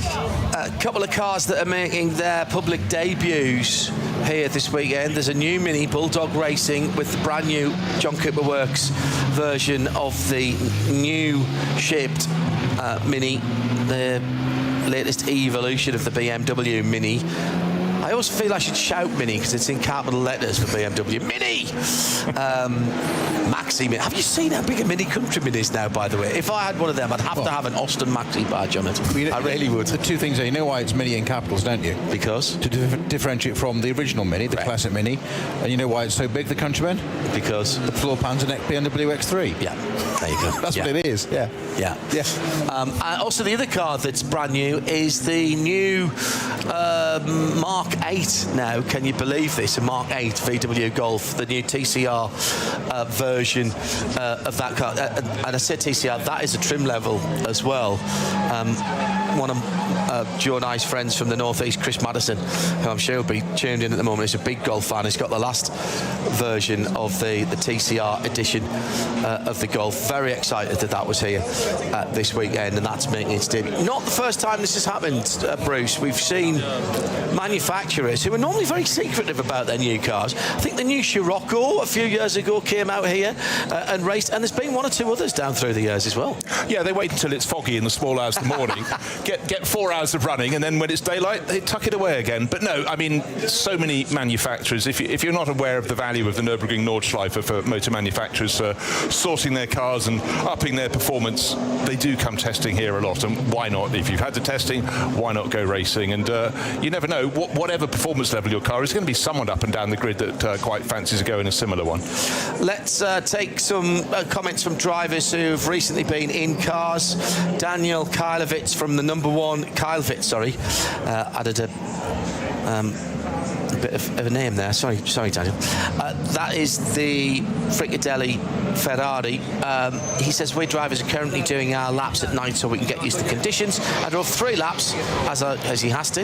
Everything's okay. We want to see what we can do with the new BOP classification. Track is very dirty in places. That's not easy in the dark, and the wet track at Metzgersfeld area just won't go away either. That was the source of quite a few incidents earlier on. Glickenhaus work going on to a front body section for the blue Glickenhaus. Actually, it looks like I can't decide whether they're taking bits off or putting bits on that, robbing for something else. And very quickly, we mentioned Charles Vert earlier on being drafted into the BMW number 72 with Max Hesse and Daniel Harper. Charles said, Dan's set the fastest time, the car's good. The team in BMW have done a good job. I think the times are not relevant at the moment because of the traffic and the slow zones, but it is a good start for us. We're going in the right direction. The atmosphere is magical. I've never experienced anything like this before, and you won't get it anywhere else. All the grills, the barbecues, the lights. The darkness, however, does make the track even more challenging. Peter? A little bit of insight, hopefully not specutainment, but a little bit of insight. Philip Lazar earlier was seen holding his phone flat, like it was a car, talking to the engineer, but he was holding the front and tipping the back up like this, like bouncing, as if he was describing the back of the car. Bouncing around. Go back to last year, and I had quite a lot of intel from the inside of that team with David Pittard, and they were saying that whilst the car had phenomenal pace at night, and that's what gave them the advantage to win the race, by halfway through the race, as in through the night before dawn, the dampers, especially the rear dampers, were shot. Oh yeah. Okay. That was not the term he used. That's what I'm going to say on the broadcast. Okay. But we get the nuance. Yes. I just wonder if it's still an issue or not, or just wonder. I'm going to go into the garage tomorrow, and then I'll be shot as well. Yeah. There you go for speculating. But it was just interesting watching it. And he was just very graphic. I was talking to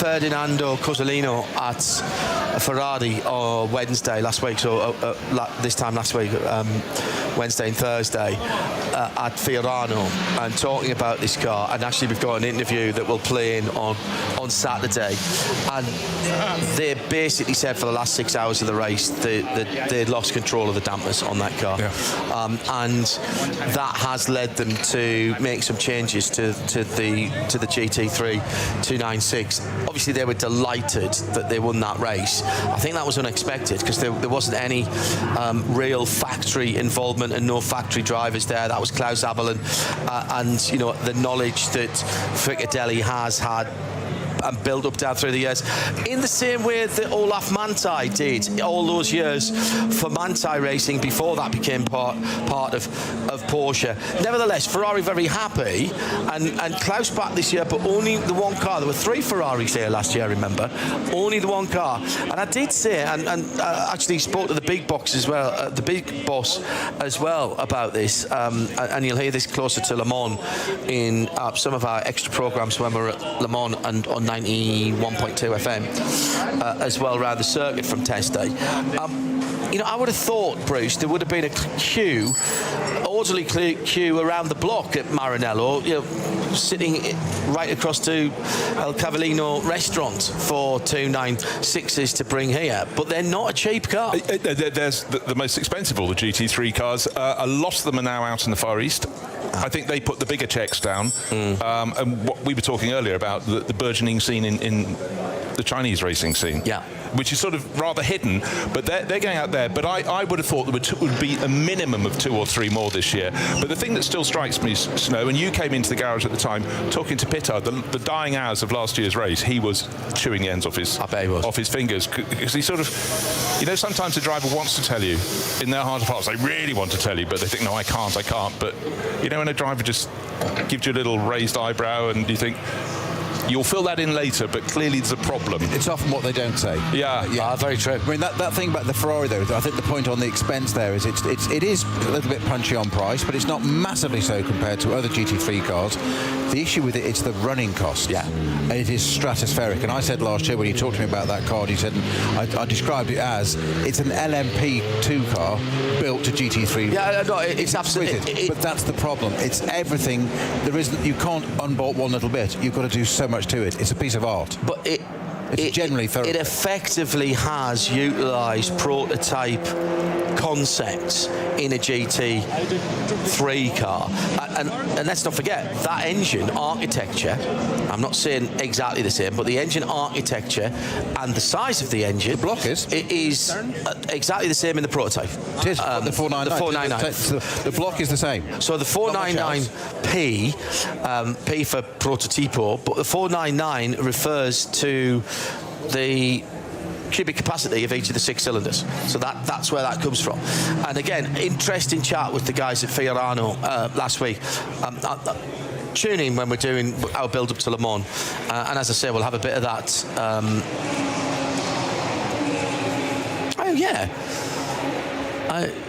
I just realised something about that. Yes, so we'll have that on Saturday during our countdown to Green, because it was meant to go in Midweek Motorsport on Wednesday, and somehow we didn't have time. I love the fact you want to spill the beans, but you also want to keep the suspense going and draw people in next week. That's just very, very, very bizarre. The new Beetle going well. Sebastian Ash, so we're going all right, and it appears the car's doing what we wanted, but we're still tuning it. There's a lot of work ahead of us. We're making good progress. Indy Doncha was talking in the pits earlier. We had a slight contact in Metzgersfeld. That was the Alan Tardis car, the number 24 Porsche GT3R. My teammate didn't judge it correctly. It was slightly wet and lightly touched the wall, but actually we're okay. We've changed the shock absorbers at the front and rear, and it's back out. Clear goal for the races to keep going and see where we are in the Pro-Am category. We'll try to win that category. I won that class with the Vulcan Ferrari last year. This year, hopefully, in a Porsche. Hello to Simon Hill, who is tuned in, and congratulations, very, very proud racing dad he is, with another great win from Jake Hill at Snet at the weekend. Double win for Jakey at the weekend. Hello, Simon. Having a cuppa at the moment. He says, what a wonderfully crazy event this is. When's Jake coming to play? Well, funny, he says, we hope to see or Simon. Turn your mic on if you want to talk. Sorry, let him finish. There's me berating you. I haven't even got the mic turned on. Let John finish. He was getting to that bit. No, about Jakey. Jakey would lap this up. One of the things about Jake Hill I've always liked, since he was quite a young lad, actually, he has a great appreciation for the history of the sport. He drives a lot of classic cars. He got quite a few of my 1/18 scale Porsche models on the basis that I knew he would look after them, and he still does. He's got the 1970 Le Mans winner, the Salzburg car that I had, and he immediately struck me when I met him, having worked with Simon on ITV, of course, for British Touring Car Support, has been a very, very good lad. You can credit his parents for that as well. Don't get too big ahead there, Mr. Hill. I know you tuned in. And he's great. Jakey, very down to earth, and he'd lap this up, Bruce. Oh, 100%. But, growing up in the Hill household, there's no way he wasn't just completely inculcated with a love of racing, because, Simon probably has other things that he's interested in, but they're certainly suppressed when there's racing to be had. But again, he's someone who appreciates it right across the board, all forms of racing, did it himself, but, Jake has just got that extra level of ability that adapts to anything. Simon never got the breaks, actually, in racing. I remember when we were commentating together, there was a weekend where Simon, myself, Tim Harvey, it was at Brands as well now, it's coming back to me, of the 4 commentators, 3 of the 4 commentators were also racing at the weekend. And Simon jumped into a Formula Renault, a BARC Formula Renault, and was actually very good indeed, having done hardly any testing in the car, to the point where there was one or two eyebrows being raised because he rather shored up one or two of the regulars who'd been in there for most of the season. I was running around in a 3.1 Capri in the classic Tourist, and Tim would have been driving the Porsche in those days, Tim Harvey. Did you also race that Capri at Snetterton? I did. We had a bump started. Me and Mike Ewells had some bumps started. That started at Snet, actually, in a race the previous year when Mike was racing two cars, so they had to get the pit stops timed perfectly, and unfortunately the car that Mike was driving conked out on the circuit, and they then had to jog back to the pits. And with the greatest of respect to Mike Ewells, he wasn't built for that, and so Simon and I had a little bit of a dig at him and give him a bit of stick. Bit of love. Yeah, a bit of love. He did, I think it was one of the cars was definitely an MGB that he was driving. I can't remember that was what he was getting into or the one he was getting out of. And anyway, I got a fairly strident text message from Yulesy saying, it's a shame you can't drive as fast as you can talk. If you had a race licence, I'd get you a drive and then see how you get in. And I said back, I have a race licence, Mike. And he's like, oh. And that's how... I raced that Capri 2 or 3 times, actually. A lot of fun, that car.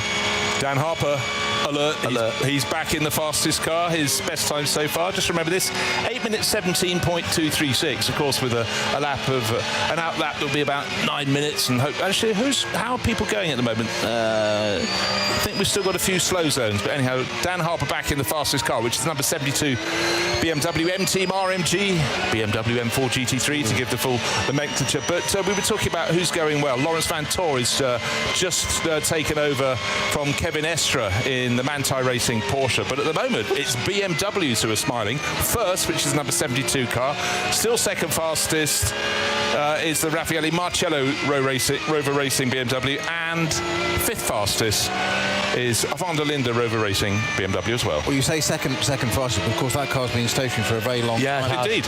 As has the 107 RPM Racing Tracy Cohn car. I think Nicholas Johnson was in the 107 Porsche at the time. What a partnership that is between those two. They've stopped, I haven't got sector 6 on my screen, but they've stopped some of that together and they haven't moved since. There's a way to go before the race yet, but of course we've got top qualifying tomorrow. We had this with one of the Rover cars last year with Kubica Maziak in the barriers facing the wrong way and Hatzenbach in top 10 qualifying, but it still got into the race. So hopefully, if the shell's intact, they've got a spare tub and they've got a free day tomorrow. What we're worrying about? Nearly enough. Hello to Ruth Harrison-Davies. Hello, Ruth, looking after social media for Vulcan Tyres this weekend and tuned in and watching and listening. Vulcan with code to Peter Mackay. He's done the numbers. He thinks Vulcan's got their best chance ever of an overall here. And they've been working very, very hard developing tyres for this race.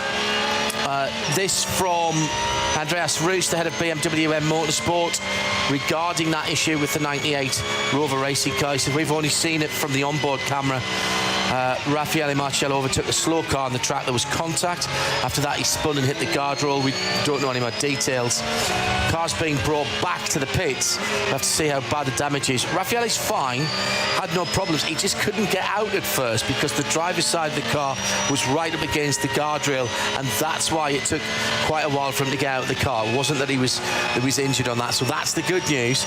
Andreas Roos, the top guy, he's had a busy few weekends as well. I was with him in Paris last Tuesday for the art car reveal. I can't tell you actually how much of a panic that can be whether you've had an incident or not. I've had that situation in a certain blue GT1 car at Barcelona where you've gone and failed it, stopped against the barriers, not actually touched them, no damage at all, and then you go, Okay, and then you can't open the door. And then, because there's dust and stuff flying around because of the gravel, your immediate thought is that the biggest is It's on fire. Is it something worse? Is it on fire? Yeah. And you're sitting there thinking, and even back in those days, GT1 cars, race cars, are not the easiest things to get out of and climb over centre consoles and out because you kick and break things and whatever. And actually, you're advised not to do it. And that's where you get your team on saying very quietly, everything okay? And you're like, I think so. And it's like your voice goes on a few octaves, and then just like, stay put, because they can see the outside, and you're going, stay put, there's smoke everywhere, and they're going, it's gravel dust, you idiot.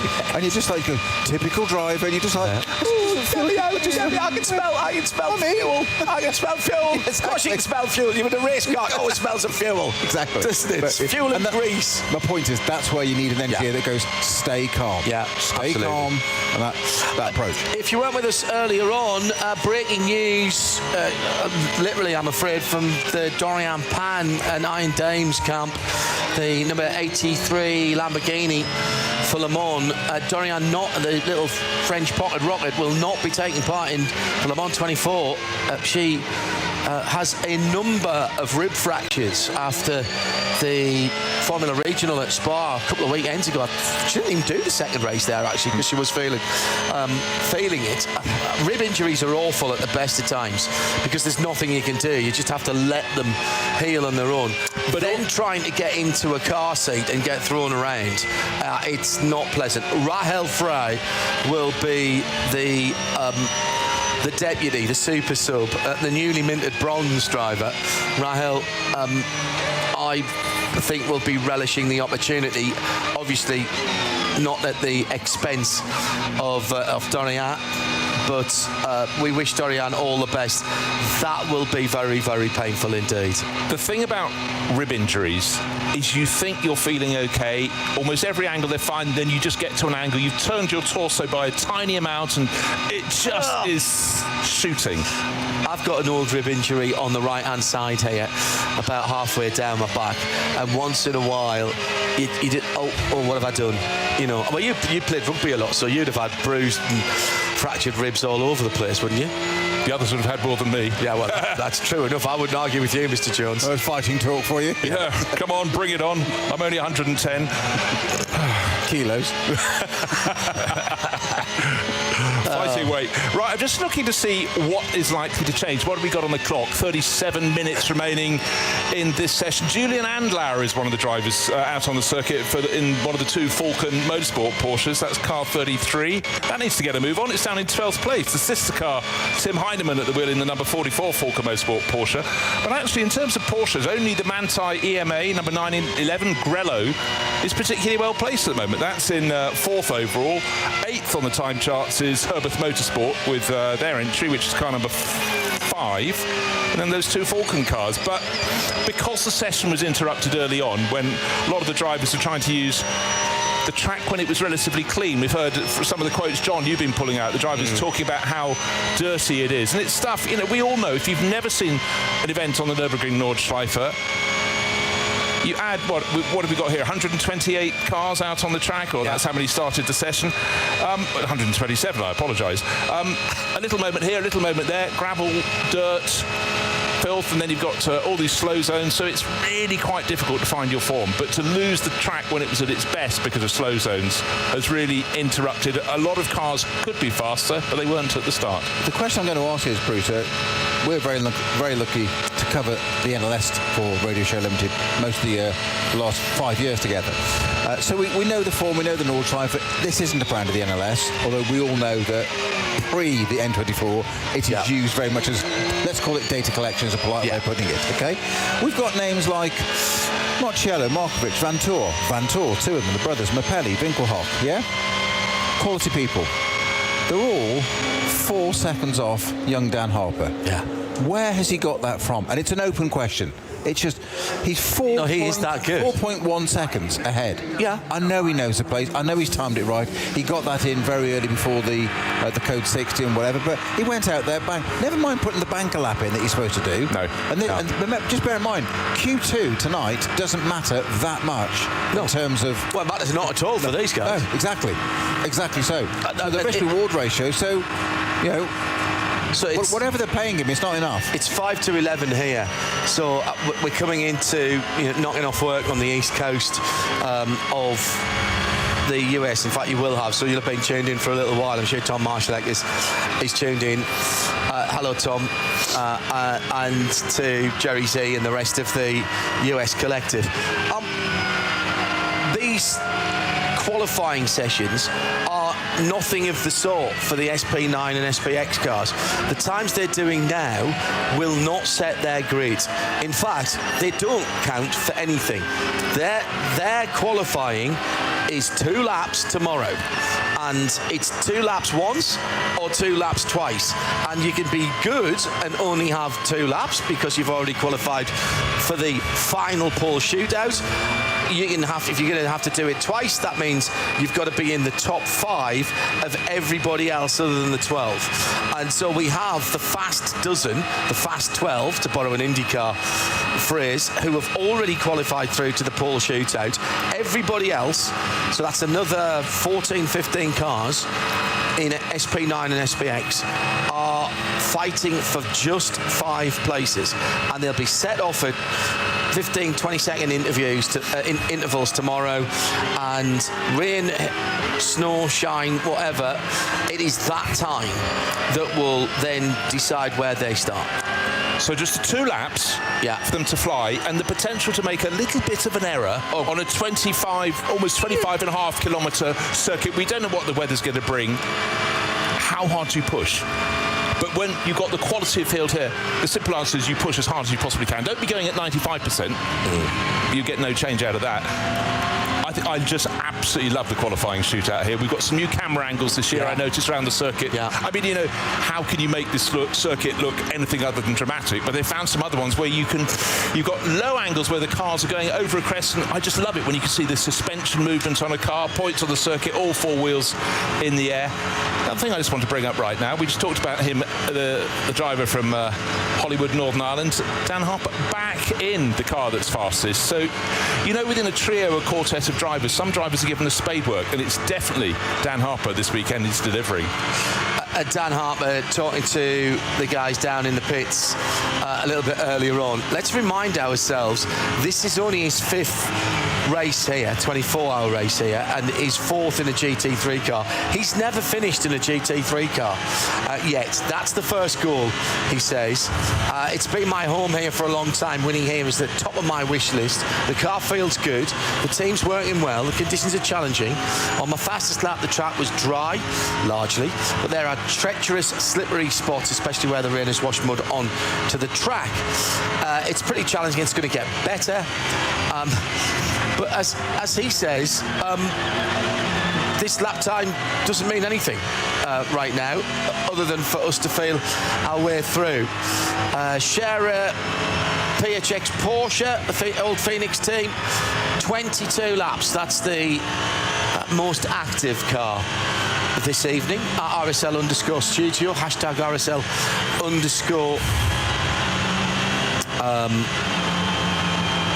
hashtag RSL_ N24. If you want to get in touch.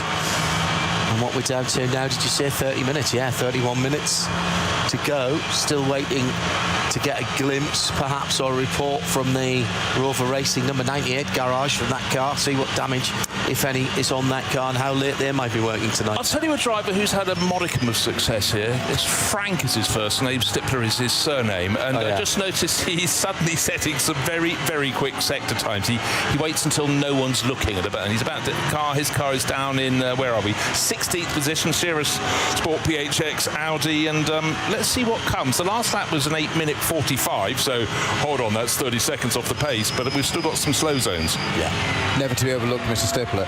Just to clarify, John, on the Dan Harper comment, what he means by never won here in the GT3 car is in the 24-hour. No, indeed. Yeah, exactly. He's not even finished here. Listening, he has done. He's quite tied in NLS. He has. So saying he hasn't won. Was it last season that the junior team won the first First two. Again, reminder that Neil Verhagen is on BMW duty in the States, so Charles Verts has been drafted in. Never an easy thing to do that. You could easily break up the chemistry. Those three had lived together and worked together over here for quite some time. Literally just down the road. Yeah, absolutely. Shared a house. Out on track at the moment, Dries Vanthoor for Rover Racing in his BMW. That car, the number 99, the Vanthoor car in 5th position at the moment for Dries. And coming onto the Dottinger here towards the end of the lap, and he's lifted off there. He was in behind another vehicle. There's yellow flashing lights ahead of him on driver's right. It's where you'd sort of pull it off the tourist lap. So something big has happened there. I think they might be doing some barrier repair at that point. Yeah, there was a flatbed truck as the last of the trio. If you get 2 course vehicles, it's semi-serious, but 3, particularly with the gap spaces between them, I think it's just doing one barrier, moving to the next section. So I'm just trying to see where around the circuit we have slow zones. Dottinger for an example, but that wasn't there, it was somewhere else. I might just add, by the way, that Dan Harper is reigning British GT champion in one of these cars, so let's not bring it up too much, eh? Vanthoor got 4 seconds ahead. Vanthoor coming to the end of his lap. Look, it's a ridiculously long lap here, and the top 15 cars are within 10 seconds. That is under a second a mile difference. You know, you're talking about, what is it, 15 and a bit miles around here, all up. Well, just wait for the shootout, then we'll compress it. Because obviously we've got Dan Harper 4 seconds clear at the moment, 4.2 seconds clear. If he can replicate that tomorrow, that'll be impressive. In the pit lane, Vulcan Horst, Aston Martin, just about saved that one. Got a little bit squirrely, but wound on the opposite look. The number 34 car was involved in a bit of a bizarre incident earlier on when it ended up facing the wrong direction. It had clipped the wall.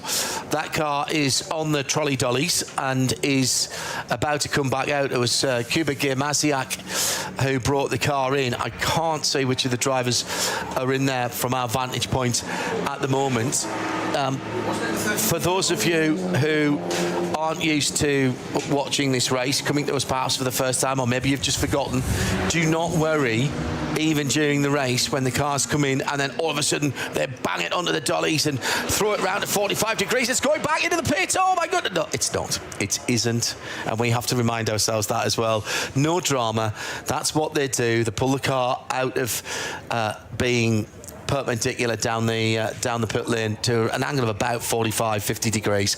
They carry on fueling it and then they drop it down. The pit stop times here, you're not going to see Formula 1 pit stops. It's not what it's about. It's about being safe and making sure everybody in a very crowded pit lane is safe as well. And do you know what? I quite like looking at a slow pit stop. You can actually see what they're doing. Correct. The slam bang off you go is confusing. So that number 34 Vulcan Horse Motorsport Aston Martin advantage. Christian Cronjes, one of the drivers, of course, great success over the years here, and Spa 24 Hours, he won that with Vulcan Horse Motorsport at BMW quite a while ago, 2018 or something like that. Kuba Giermasiak, I mentioned. David Pittard, winner last year, but very much in the Aston Martin camp.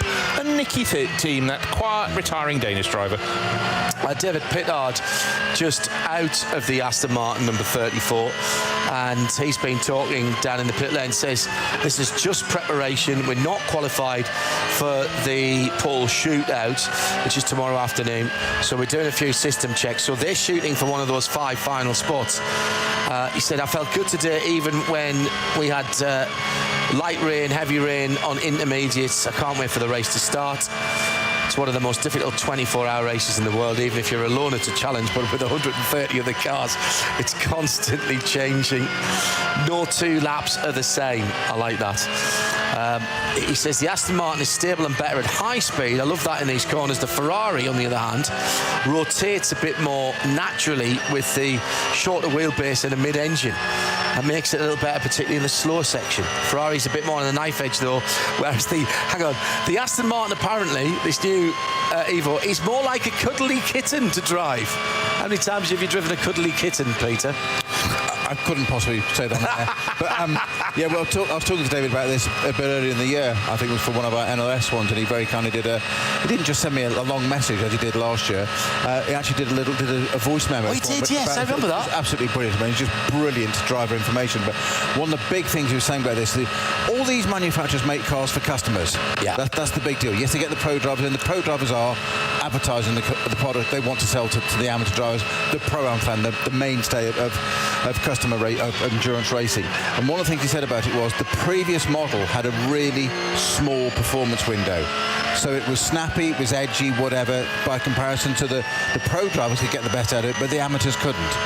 One of the things they focused on the design of this new car was to widen that window, open the window wider, to give the amateurs a chance when they jumped up from a GT4, the logical thing is then is a GT3 car, not to go to suddenly it felt like an LMP twitchy car. And it makes it something. I think that's his cuddly kitten bit. That's what he means. I love the idea that the thought that Aston Martin GT3, all the changes. Adam Carter, who runs the Aston Martin development team, was telling me, it's all about making it more consistent for longer for the non-pro drivers, and also making it more serviceable as well. So when there are things that go wrong, we talked about the reliability earlier, but you know things do go wrong, and particularly you do get you get crash damage. So panels that come off easier, fewer fixings, easier accessibility to things that you might need to change, like an alternator or a fuel pump or whatever. All of that stuff. And I said to him, did you really have to make it that much different for the non-pro drivers? He said, yeah, we felt we were losing customers to other brands. Now, the car that everybody tells me was the easiest car to jump into and get a time out of was an AMG. And I've got to say, I was fortunate enough to be given a go at Monte Blanco a few years ago in an Aston GT3, not to race it, but to do a test in it, a dozen laps or so. And I was thinking, this is really quite user-friendly. So I'm dying to get in the new one and see what that one's like. If they've made it so like Blofeld, hello. So yeah, it's really interesting. But this is a business, Peter. This is about selling cars. And when you consider how many Audi R8s Audi have sold, getting on for a couple of hundred of those now in its various guises. This building racing cars can be, and people are using the Porsche model, should be not something that costs you money. It should be an income stream for the manufacturers. Exactly so, and for teams that want to run them as well. That's the point. That's the point. The previous generation GT4 Aston, what started as the N24 from here originally, go back Graham to Humphreys. So Kermit, going back to 2005, 2006 when that car came out. There are 160 of that generation of cars made. Of that generation. That generation. Now they were virtually built on. In fact, they were built on the line at that stage. They were basically it was almost a trim level. That was because it was very much so. Yeah. We had a very, very early one in 2008, and it was the N24, named after it because of that class win, was quite literally a road car converted, and it was an Aston Martin project. Correct. And at that point, Dave Richard bought in to Aston Martin and said, hang on, I own a company called ProDrive that has the rights to build Aston Martin race cars, so they became a ProDrive car, which actually needed to kind of happen because I don't think the money was there at Aston Martin. No disrespect to Graham, he built and designed. It was brilliant. I had a great conversation with him at Hugh Chamberlain's funeral about those cars going back. I'm very disappointed I couldn't get to that. Who ran those as well, and he said, but it was just the money wasn't there. So he said, with hindsight now, he said he wanted it to take his baby forward, but at the time there wasn't money, and whereas ProDrive could do it. So in actual fact, it was right to sort of. And then it came back actually, and then Aston took it back in house with the way they built their race car. N400, N420s, road cars, really lovely. And I've spent quite a lot of time in the last year in a GT4 Aston test-wise, and it honestly, even a fat old bloke like me can drive it quite quickly. So it's dead easy. You heard it here first. Yes, I'll get my coat. I've got a theory. It's just formed while you were talking about Aston Martins. I was just puzzling over the point you raised earlier. Why are there not more Ferrari 296 GT3s? I think I can tell you why. I think we just heard from David Pittard that was on the knife edge the whole time. So the pro crews can handle it. Yes. But could the AMs? Of course, if the AM drivers can't handle it, they don't want to be publicly shunting it here in the N24. Very good point. Or in the NLS. And I had a quick flick through my very analog A4 ring folder of the various championships around the world, and there are some quick drivers in them, but they're the drivers who are already quick. They'd be quick in anything, but some of the drivers they're paired with don't have that ability, and therefore those 296 GT3s, for a lot of them, running them for the first time this year, are not in the top 20 in some of the GT3 races. In the hands of the pros, they'll be right at the front. Which goes back to what John said. Yeah. It's a business. They're actually a business, and if you're not appealing to your customers, you're not selling them. And winning on Sunday and not selling on Monday defeats the object. Just under 20 minutes to go. We have the bright. We talked about Kermit before. That was the original GT4 Aston Martin, so named because it was green in colour. Then it became yellow. Then it went back to green again. I've actually driven that car at Silverstone. Not raced it, but driven it. Drove the Rapide race car as well at Silverstone once. And Hugh Chamberlain, God rest his soul, was on the pit wall and lumbered up to me after that and went, "Oh, it's you." And I went, "What do you mean, oh, it's me?" They had a way of making people feel good, didn't they, at the very best. And he said, "So you've just been in that four-door?" "Yes, I have." "Can you not drive past my gentleman, please?" I went, "Why?" He said, "It took you about 15 minutes to go by. It was so long." He wasn't happy. I had the great privilege of driving for Hugh in a few races in a GT4 Aston, and one of my abiding memories of driving for him was I got on the radio. My teammate had decided to get a little bit closer to me than I felt was necessary in a British GT round at Oulton Park, and I felt it might have done a little bit of damage to the side of the car, so I radioed in to say this was going to happen. So Hugh very sensibly said, "Well, next time past the pits, we'll have a look for you." I said, "Marvellous." So you carry on. So if you know Oulton Park in the UK, you've got Lodge and Deersleek, and you come past the pits, then you've got Old Hall and go down the hill. As I got through Old Hall, Hugh came on the radio, and he just said, "Dear boy." I thought, oh, here we go. He said, "If you wish your team to assess the damage on the right-hand side of your car, it would be helpful if you didn't buzz the pit wall, because we can't really see it." Of course, I'd moved over thinking I was being helpful. Have a look at that. It was like, if you stay on the left-hand side, we can see. It's like, actually, it's a very good point. Yes. We were talking earlier on about a Brands Hatch meeting. Simon Hill was 17th, just behind Andrew Bentley. In the Formula Renault. In the Formula Renault, in that. And who won the race? Come on, John. Oh, right, hang on, I can tell you that. Richard Singleton. Valerie Singleton. From Jordan Oaks in second. Andy Merrick was in that race as well. So that was the Bark series. Thanks, Josh Barrett, for finding that. And where was I in the final standings? I was... Keep scrolling. Yeah, I'm looking at class. I was third in class. Third in Class D, 25th out of... actually, only 29. I thought it was more than that. But no. What won that race? So we can have give us the top three cars in that. Well, Andy Rouse won it in a Chevrolet Camaro. Fair enough. He went round the outside of me at the top of Paddock Hill Bend, like I'm on the ragged edge of adhesion, and he literally just drove round the left-hand side of me. And I'm like... fair enough. But I was on the track with Andy. I was racing Andy Rouse. I was on the track at the same time as one of my all-time heroes. Take it away. A lot of big bangers in that. There was a V8, the McCarthy V8 MGB. McCarthy? Yeah. V8. Both of them, yeah. The Ford Mustang, the Scarborough Yates car. Phil Hollins was out in East Morgan. That was a quick car as well. Very quick car. Roger Bennett and Chris Scragg was out in his Aston Martin. Oh, the Chip Fryer. Mm-hmm. Yeah, as it was known as affectionately. So they all finished well ahead of me, it's fair to say. But I was third in my class. I'm just going to check that again. Class D, yes, I was. I must have a trophy for that somewhere. You might wonder why we're not talking about any drivers going faster at the moment, as we've got just a quarter of an hour remaining. It's simply... there are too many slow zones out around the circuit, and at one point, I presume somewhere like Her Act, I actually spotted what I thought was the start of sort of very low cloud just being caught in the headlights. Most of the circuit is all right, and we're due to be, I think, all fair until tomorrow afternoon, where there's going to be a little smattering of rain, but right now they're just bringing it home. Peter, can you check the tracker, please, for the 706 Glickenhaus? On the Grand Prix circuit, I believe, might have a problem. Okay, at the moment that's 22nd with overall. Frank Mayer, the fastest time that car has done is an 8-minute 33, so about 18 and a half seconds slower than the very best outright time set by, of course, Dan Harper, the number 72 BMW from Team RMG.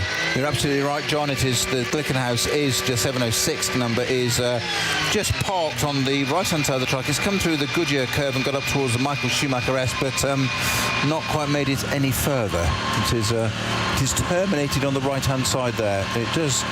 If the GPS tracker is correct, it's actually in the gravel, so it's on a beach holiday at the moment. Inside the last 15 minutes of this evening session, Frank Stippler is behind the wheel of the Audi number 16, just passing the gravel-bound Glickenhaus. That car had power steering problems earlier on. It's facing 90 degrees in on a left-hand curve, the beginning of the Michael Schumacher, so it's almost like it's had an issue and swapped ends and gone itself in. It was on an in-lap and had power steering problems. I seem to remember seeing that on the ticker earlier on. By the way, if you're not following along, you absolutely can do live timing and scoring, the live ticker, all the results from previous events and from the test days as well. www.24h-rennen.en/live. There's a German version as well, and if you speak German, the ticker's up as well. However, if you open it up in certain browsers and enable translate,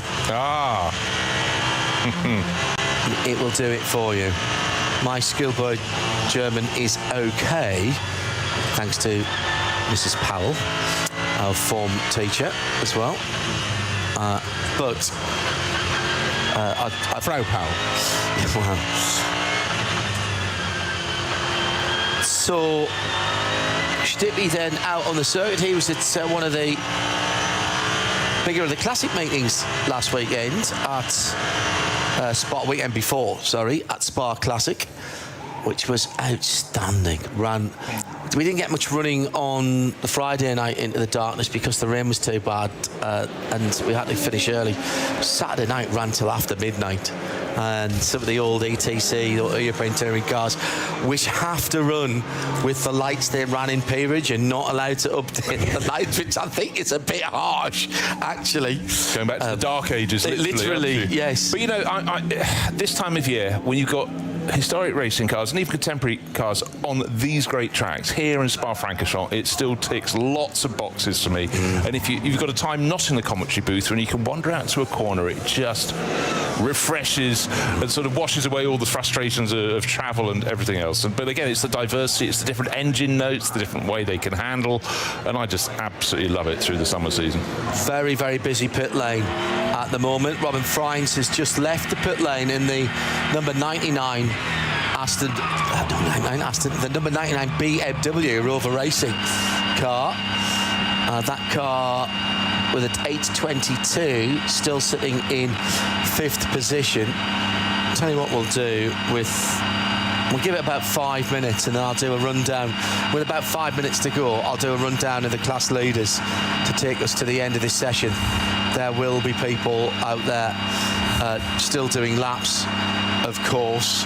Been a long day for our camera operators, and thank you very much to them, because clearly we can't do our job even for radio without being able to see the far side of the track.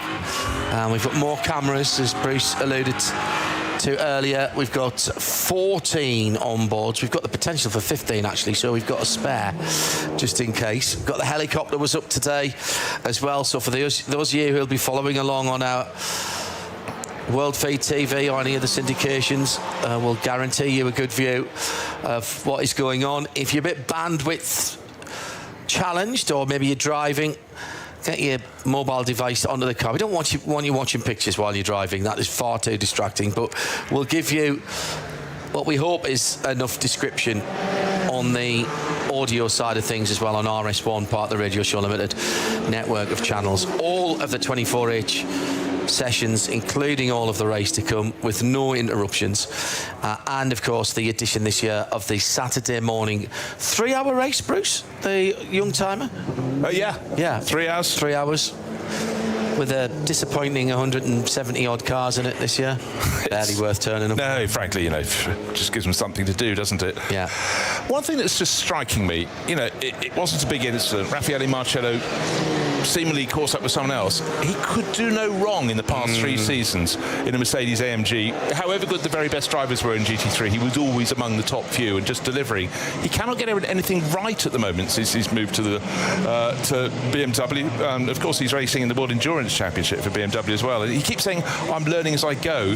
And sometimes a driver just, sometimes that little top 0.5% or whatever, I'm sure he'll get it right. He's formed through single-seaters and onwards and upwards in GT3s. But at the moment, it's just being a bit difficult. And he's normally such an upbeat driver.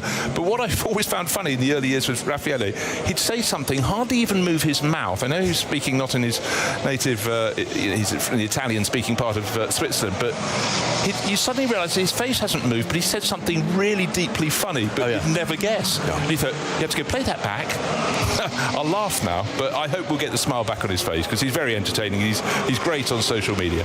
Good evening to Matt Deed, speaking of social media, who's got in touch using the hashtag RSL_N24, enjoying the coverage.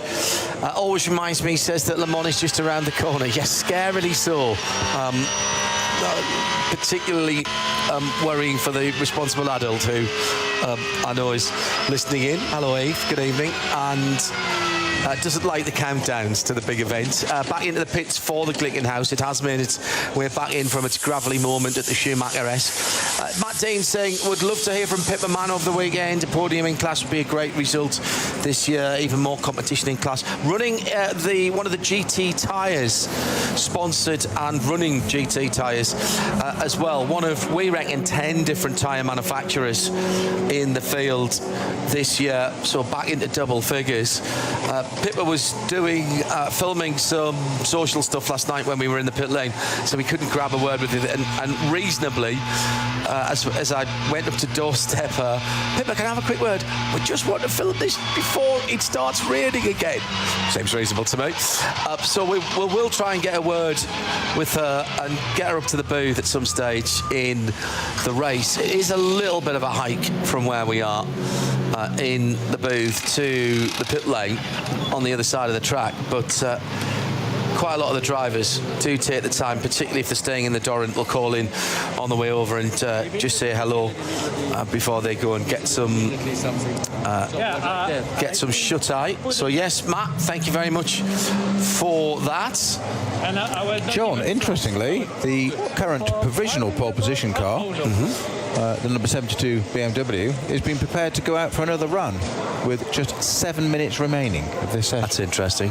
Unless they're just going to scrub tyres. Potentially so. They were just actually looking at Brent. There were a glistening stickered set of slicks on it, so you're probably spot on there with Charlie Wirtz at the wheel of that, going to go out in the last session. Unless, I mean, there's nothing to say that they couldn't be doing a quali run, I suppose, but why would you do that in the dark? I'm not sure. I think it's gone back in the box. Actually. I think it might have been good, but it did have definitely a new set of tyres on it. This is the red Shell Helix car back in its garage. They're having a look around the right front brake caliper and disc.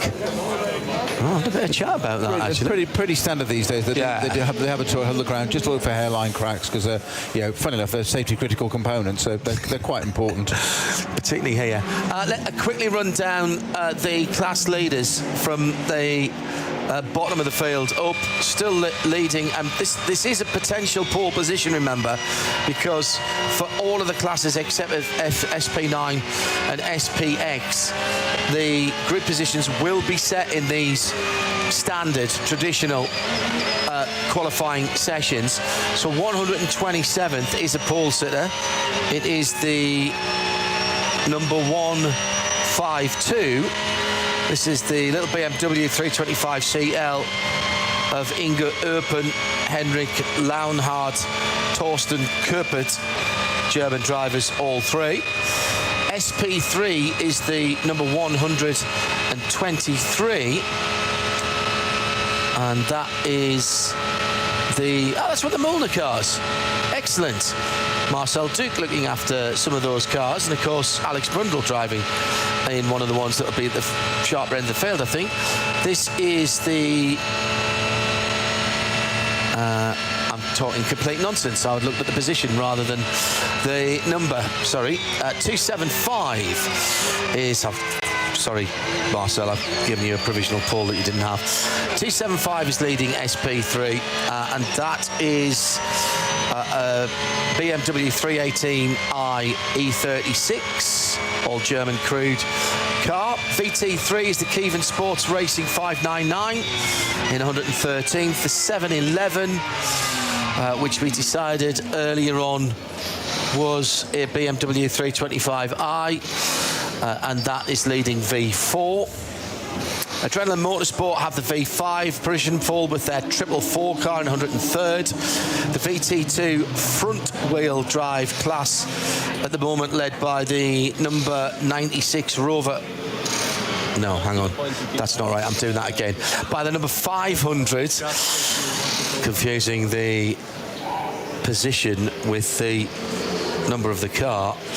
With the number 599, which is another Kievan Sports and Racing car. I don't understand why that's not showing up on our timing, actually, because that is in the list of that. Who else have we got? Plus Line Racing Team in the AT lead SP7. BMW 240i is the up to race car. It is still SP3T lead for MSC Zinsigivi and ADAC in their 311 inside the top 80, that car. 74th for Hoffa Racing's 207. The Cup 3 is SRS Team Zorg Rennsport, the 959 Porsche in 50th. AT2, the alternatively fuelled cars. Actually, must find out what is alternative about the alternatively fuelled cars this year, because we've had various LPG, diesel, all sorts of cars in the past. Ford Motors GmbH in the 320 and the 888 Hoffa Racing in 83. Different size of engine for those cars. SP10 Schmickler Performance by Ravenol in 45th. The Subaru still inside the top 50 in SP4T for the 88 WRX. TCR leader still well inside the top 50, 42nd with a bullet for the 830 Hyundai Elantra NTCR. SP8T, the Bilstein by Black Vulcan car, the 150. Now, we've got two interests from RSL in that, because Peter Kate is in a car and Jimmy Broadbent is near that, and that is the Jimmy Broadbent car that he shares with Steve Brown and Mikhail Sharudin and Manuel Metzger. So they'll be absolutely delighted. I think that time was from the first session, actually, earlier on. I think they put that in really earlier on.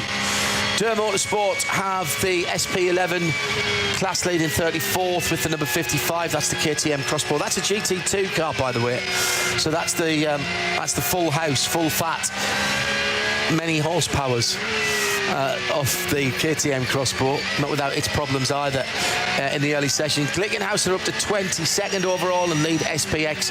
SPX is not their target. They want to get among the GT3 cars in that Glickenhaus, the blue 706 car.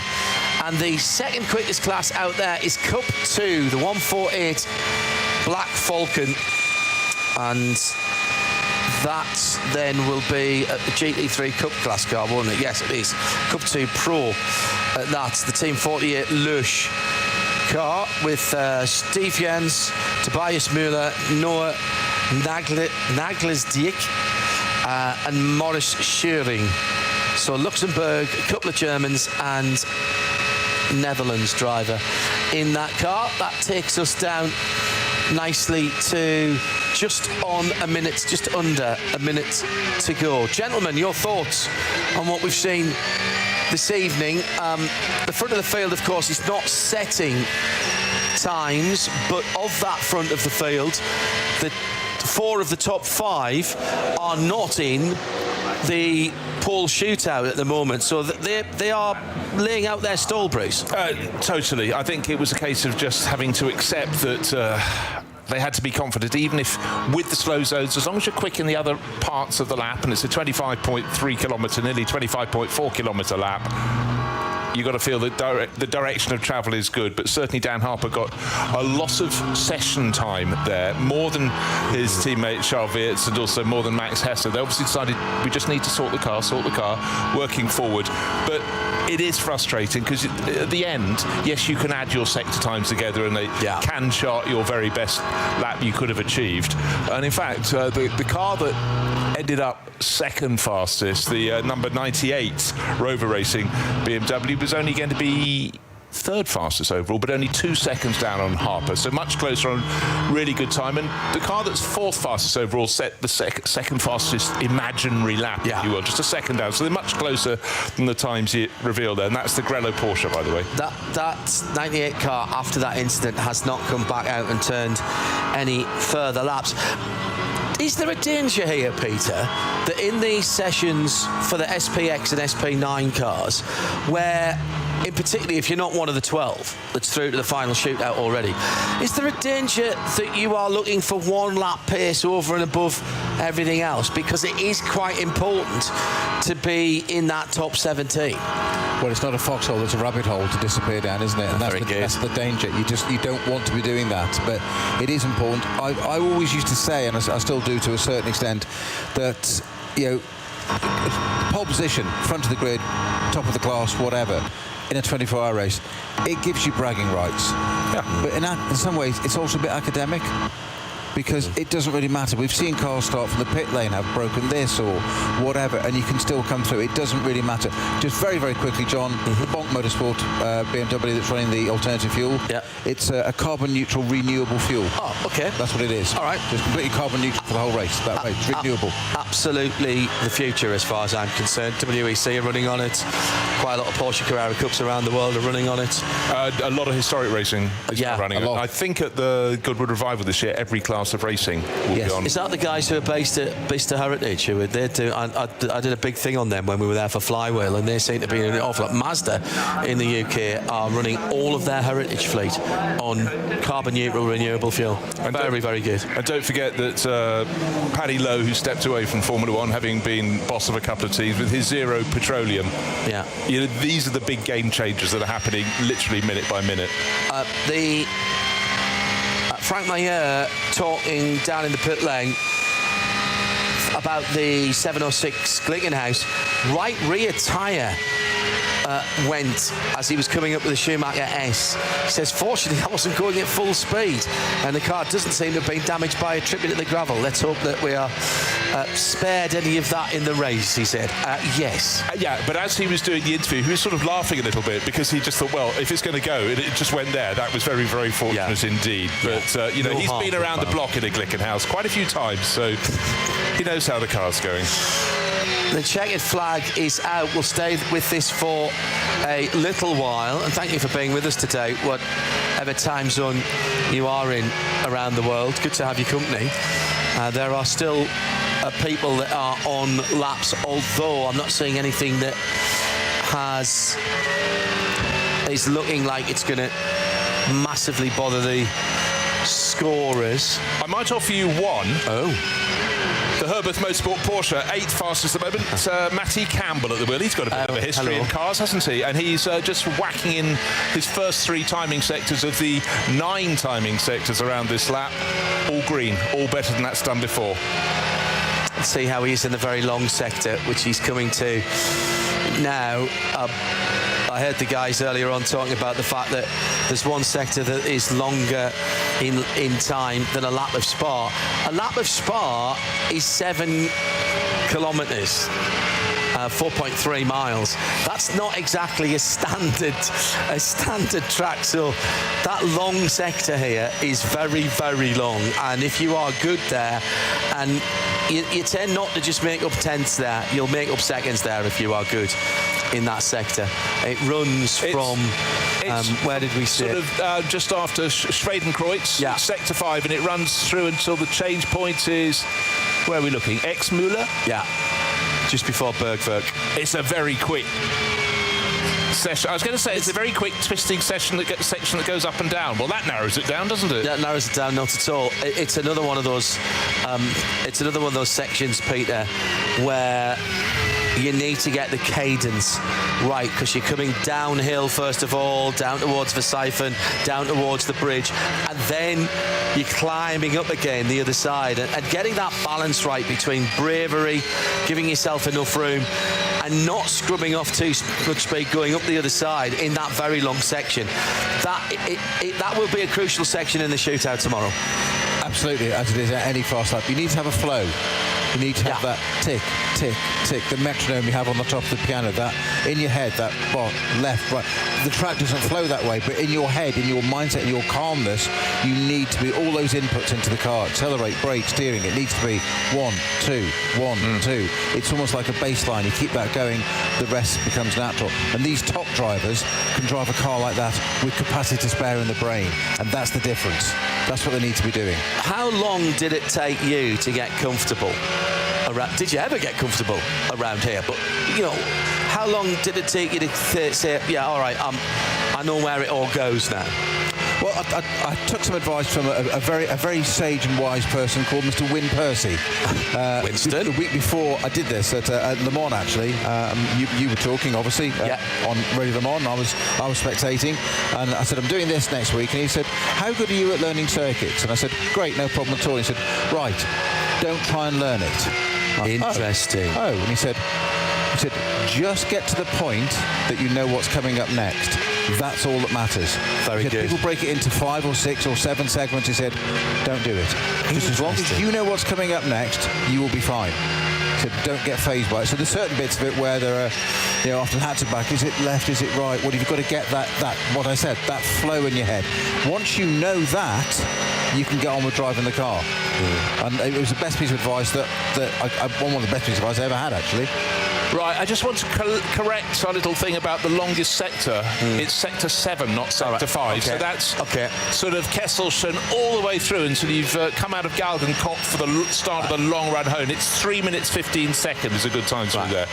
But that's another one of those sections where there's a couple of bits in the middle of this track where they look spookily similar, and except they're not, because the left is a right or the right is a left. How many minutes did you say through there? 3 minutes. 3 minutes 15. I was having tried 2 minutes 36. Sorry, 2:36. Sorry, 2:36. because I scrolled down and there's so few times on the screen because almost all the cars are in the garage, in the pit lane, which is a point I was wanting to make. In fact, some of the garage doors are almost down already because he's got clear track in front of him and he's absolutely nailing it. I'll just give you that target time as well. 8 minutes 17.236 seconds. It's not far to go. Here comes Matt Campbell through the final part of the Nordschleife. He'll explode into our view from the right-hand side. I'm waiting for the headlights. Here he comes across the line. There he goes. And did he improve? Where is he on the screen? 8 minutes 27. I'm just waiting to see if the time suddenly changes. That car's best was an 8:23, wasn't it? 8:23. So sorry, yes, I was reading his previous time was an 8:27, followed by an 8:23.8. So 1, 2, 3, stays 8. 4, 5 of the sectors were that car's best sector. So that's pretty good. Maro Engel looks like he was on a decent one as well. We stayed with you to make sure that we got that lap. 3rd position tonight for the Schnitzelarm Racing, number 11, the bright yellow and black AMG. 2nd position this evening for Rover Racing, number 98. This is on combined times, by the way. It will not set the grid. Remember, we've got a shootout tomorrow.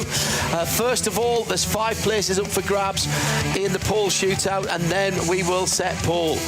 Quickest though, the Dan Harper, Max Hesser and Charles Wirtz BMW. Dan Harper doing the lion's share of the work tonight in the number 72 BMW, the Shell Helix red yellow and white BMW M4 GT3. No major changes in the rest of the qualifying sessions. There is one more qualifying session, general qualifying session.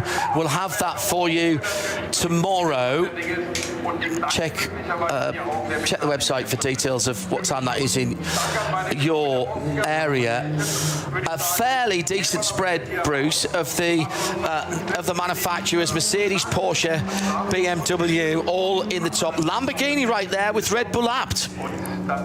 We've only had one non-German manufacturer winning, and that was last time around when Ferrari nailed it. The Lamborghini, we've seen it showing very good pace the last few years, but actually not normally for Team AB. They've come in to join. For years it's been Conrad Motorsport and others with the Lamborghinis, but it's just looked very tidy, and it's almost like it's had a rebirth. But this is the Evo sort of 2 version of the Huracan GT3, but it's a very strong lineup for the AB team. Vulcan Horst have the best Aston Martin, Peter, in just outside the top 10 for the number 34 car. But again, you're talking 6.5 seconds off. You're not talking about a massive amount of time. I mean, times that up over the amount of laps we'll do in 24 hours, then yes, that will be significant. That's a new car to them. Will they be happy with that? Probably not at the moment. We don't know what their program is today. They're probably not worrying about it at this stage. It's an 8-minute lap, but it's a 24-hour race. Yeah. Yeah. Cup 2 is hugely competitive. The Porsche Carrera Cup with the 992 versions of those cars. Not that far off a GT3 pace around here, and very quick in a straight line as well. We'll have to keep our eyes on that. It was unpromising when we sat down 3 hours ago. We wondered whether we'd get the weather. That's been the best session we've had weather-wise since we turned up here on Tuesday afternoon. It's not been plain sailing for everybody. We had, in the first hour and a half or so of this 3 hours and 15-minute session, a number of incidents and accidents. There were still some damp patches out on the track. We had the TCR Audi, which was dealt with very quickly by the intervention vehicle, and that car has an awful lot of work to be done on it overnight. The Grello just beginning to get into the stride for Manthey. They drove that car up the road earlier on this week. They don't even bother with a transporter to bring it here. And into the early evening, the weather just about perfect. Don't touch the grass though. Grey is grippy, green is very slippy here this evening. So thanks to Peter, to P-Mac, to Joe, to JP and Bruce. I'm John Hindhaugh. We'll be back tomorrow for all of the sessions. We'll see you then. Bye-bye from the Nürburgring. Thanks, guys. Excellent work tonight.